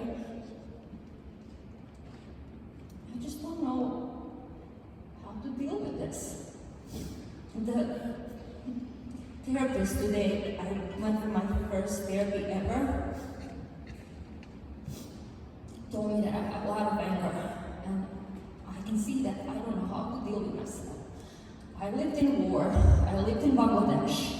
I jumped from a plane, but I'm scared of bikes now, and I'm a cyclist too.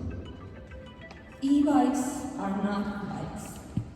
E-scooters shouldn't be on sidewalks, parks. I wrote the whole speech. I was acting for 10 years in my country. I don't know how to talk to you. I'm not going to read this because you heard other people talking about similar things. I'm 43 years old. I don't see how my life is going to be. I don't know how to deal with myself. I don't know how I can help him if I don't know how to deal with myself. I just don't see hope now. I hope I'll change. At the beginning, I was kind of okay because I was taking care of him, and we were walking to the rehab, and in one point I realized that either somebody will kill me because I yell at people, or I don't know. They're all over, and I'm terrified. Would you say it's the PTSD? Yes, yes. All of our victims have severe PTSD. Yes, yes, it's trauma. Okay, thank you, everybody.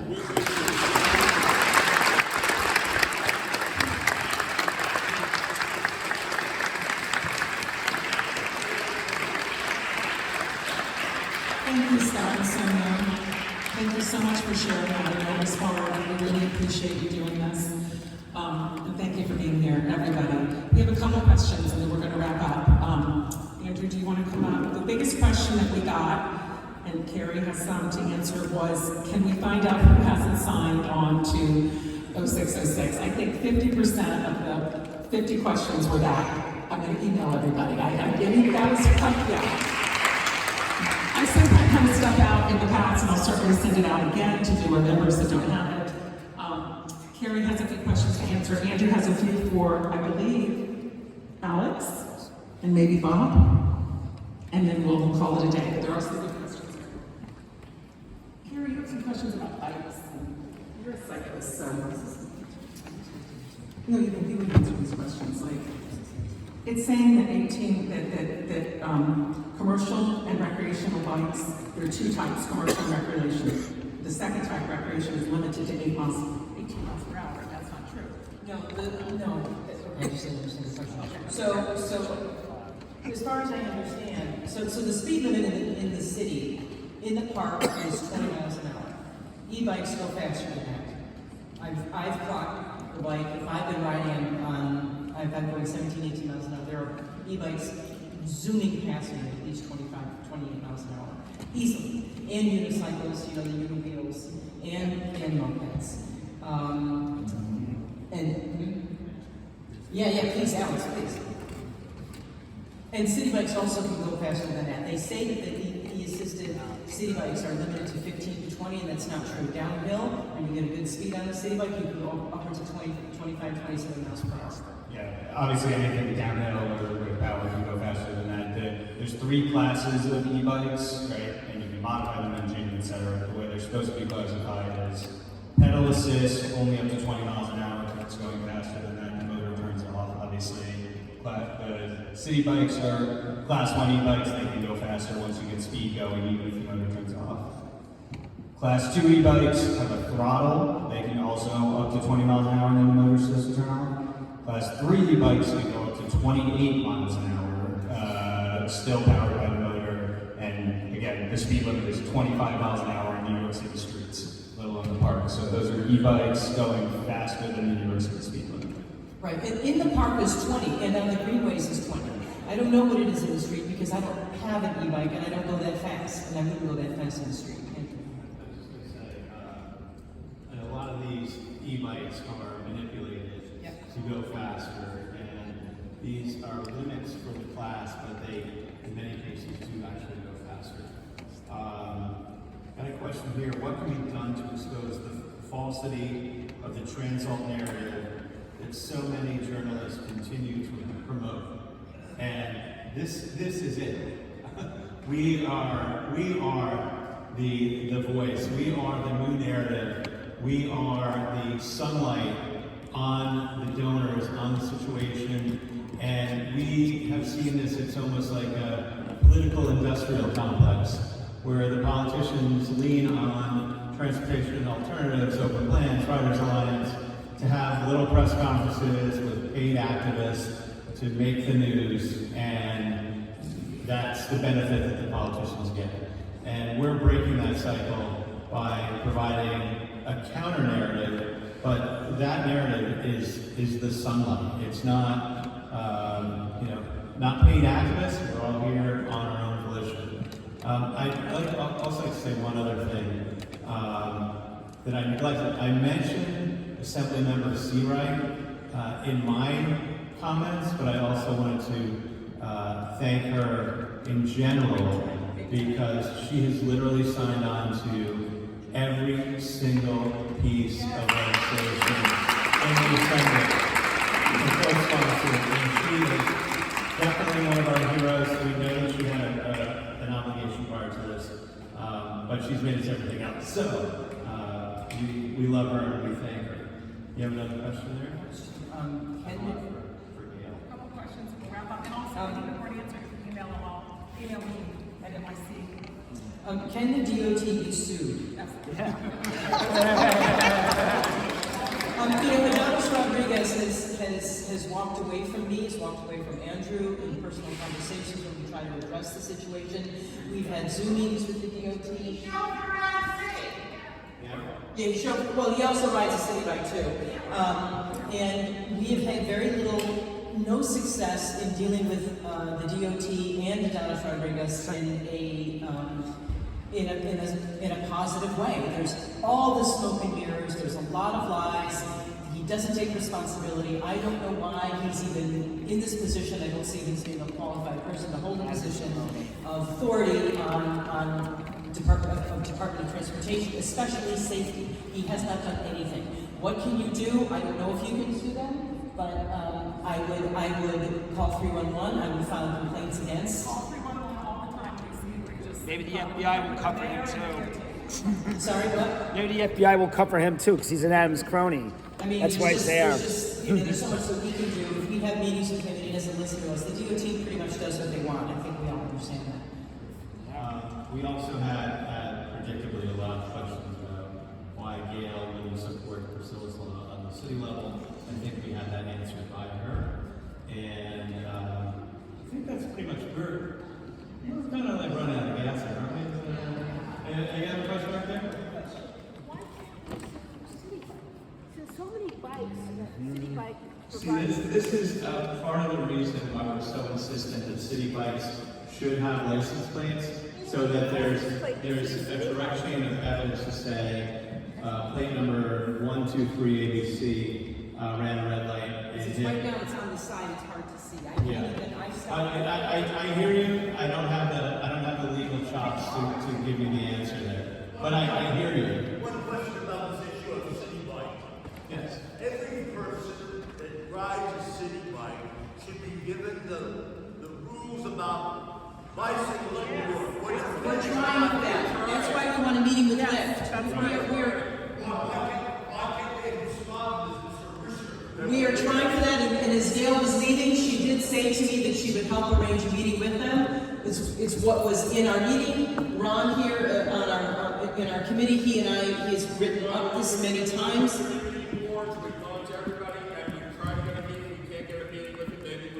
Maybe we'll now with Gail. So, and thank you for bringing that up. We have tried. I have one question. I have a question.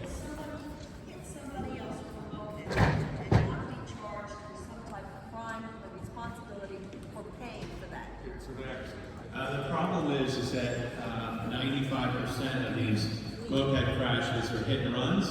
So there is no person to actually, I mean, of our group, I think it's 88 out of 91 were hit and runs. So there are only 3. And in those 3 cases, like in the case of Priscilla Loeb, the guy was only given a red light ticket. So clearly we have a long way to go. I have one question. One question. You're blaming the e-bikes, rightfully so, but it's the drivers. If you, all the people here, if you do notice that most of these drivers that are going through red lights and speeding are texting and on the phone while they're doing this.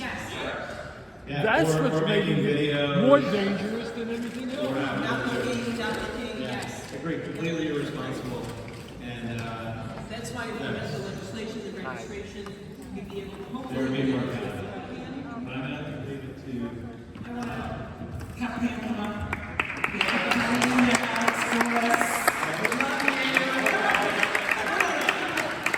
This is our corporate one, and Alex, you can work with Pam, Karen, Andrew, thank you so much. Thank you, Paul, Mary, Kathy and Jackie, Susan, Simon, Lynn, Karen Shabir, Sheila Burns, Check your email. It'll be in touch. You haven't signed the bills and advice. Gail Brewer is signing the parks bill. So that's a good thing we have. And one last thing, Jenny will be sending out information about the Lyft Citywide Community Board attack. Okay, we need to really get on the community boards about the kids citywide thing not going through. Thank you. Hey, Andrew, can I ask you one thing? Yeah, sure. Did the NYPD ever release the name of the person who killed Priscilla Loeb? I think that's public record. Yeah, it is public. How come the news has never reported it? That's the thing. I know that he had to go to court and he got a red light ticket. Yeah. So it's got to be public record. It's amazing that it's not like, public record in the news, That's why I'm shocked. That's why I find it shocking about it. That's weird. So we have to find out through the city You have to find out through the city who Priscilla Loki's killer was. That's amazing. That should have been in all the newspapers. It should have been in every media outlet, even AM New York.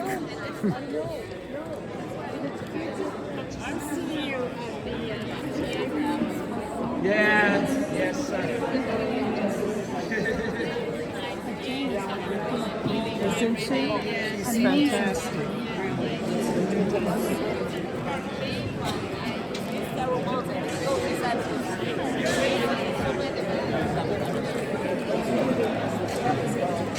Diane, any last comments? Diane Sazio. Diane, any last comments with this? Any last comments? I thought it was a wonderful forum. There was synergy, and there were people who've been supportive of the bills all along, and then it was ruined when they allowed Gail Brewer to speak, because she's not a supporter, and she takes these opportunities all the time for the media to make it look like she supports something when she doesn't. So you think? Oh, you go. No, and it is a city issue and should be taken. And she never has supported Bob Holden's bill. This was his bill, his platform, and you could tell he was very upset by it, and he left. So do you think she's really going to sign the bill, or this was a show? We'll see. We'll see. She said that she was against the shelter going up on West 59th when we were doing big, rallies against that. She shows up for the media because it's close to an election last year. And did she ever do anything? No. Is the shelter going up? Yes. But she's an opportunist, and she always takes the opportunity because it behooves her and her interests. Thank you. You're welcome. Thank you. Was that Julie Madden? No, this is Diane Stasio. She ran for City Council in 2023 as a Republican. Oh, that's what she said. Okay. Nice to meet you. Hi. Diane. How you doing? Good, how are you? I hope you win one day. So we got really good play City Thank Council. you. It's very bad. Too many.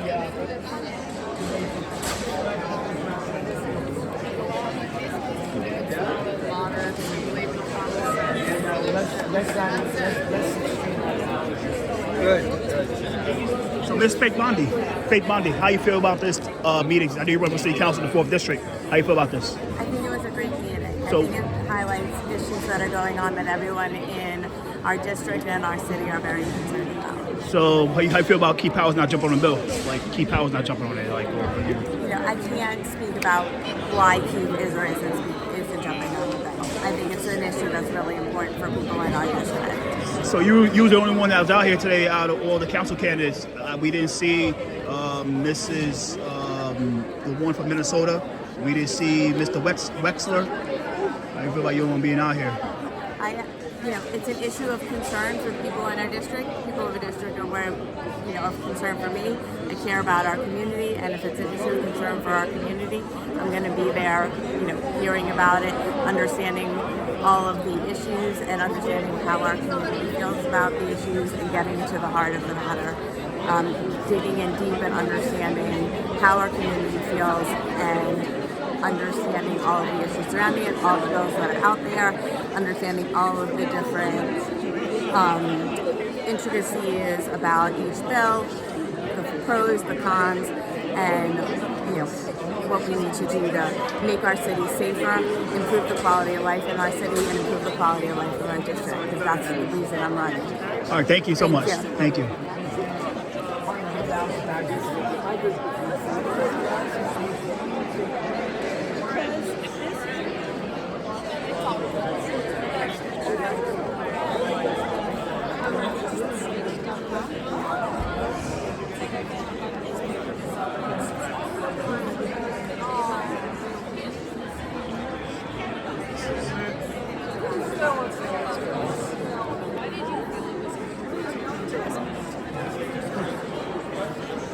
It told Boris that Gail's Pop Wheels program is bullshit. Not her program, but it's the city, it's the DOT's program. It's bullshit. Sue the DOT. That's a good thing. Okay. believe this is it. Yeah, this is it. It's off now. It's kind of yes. New video too. They had new footage in the video also, and that new footage is sick. It is sick. So, I think some of my videos made it. I think some of my videos were in there too. They actually have new ones. They can definitely use it. So I'm gonna cut this off, and it's early 9:15 right now, and I'm gonna cut this off. 5, 4, 3, 2, 1, 0.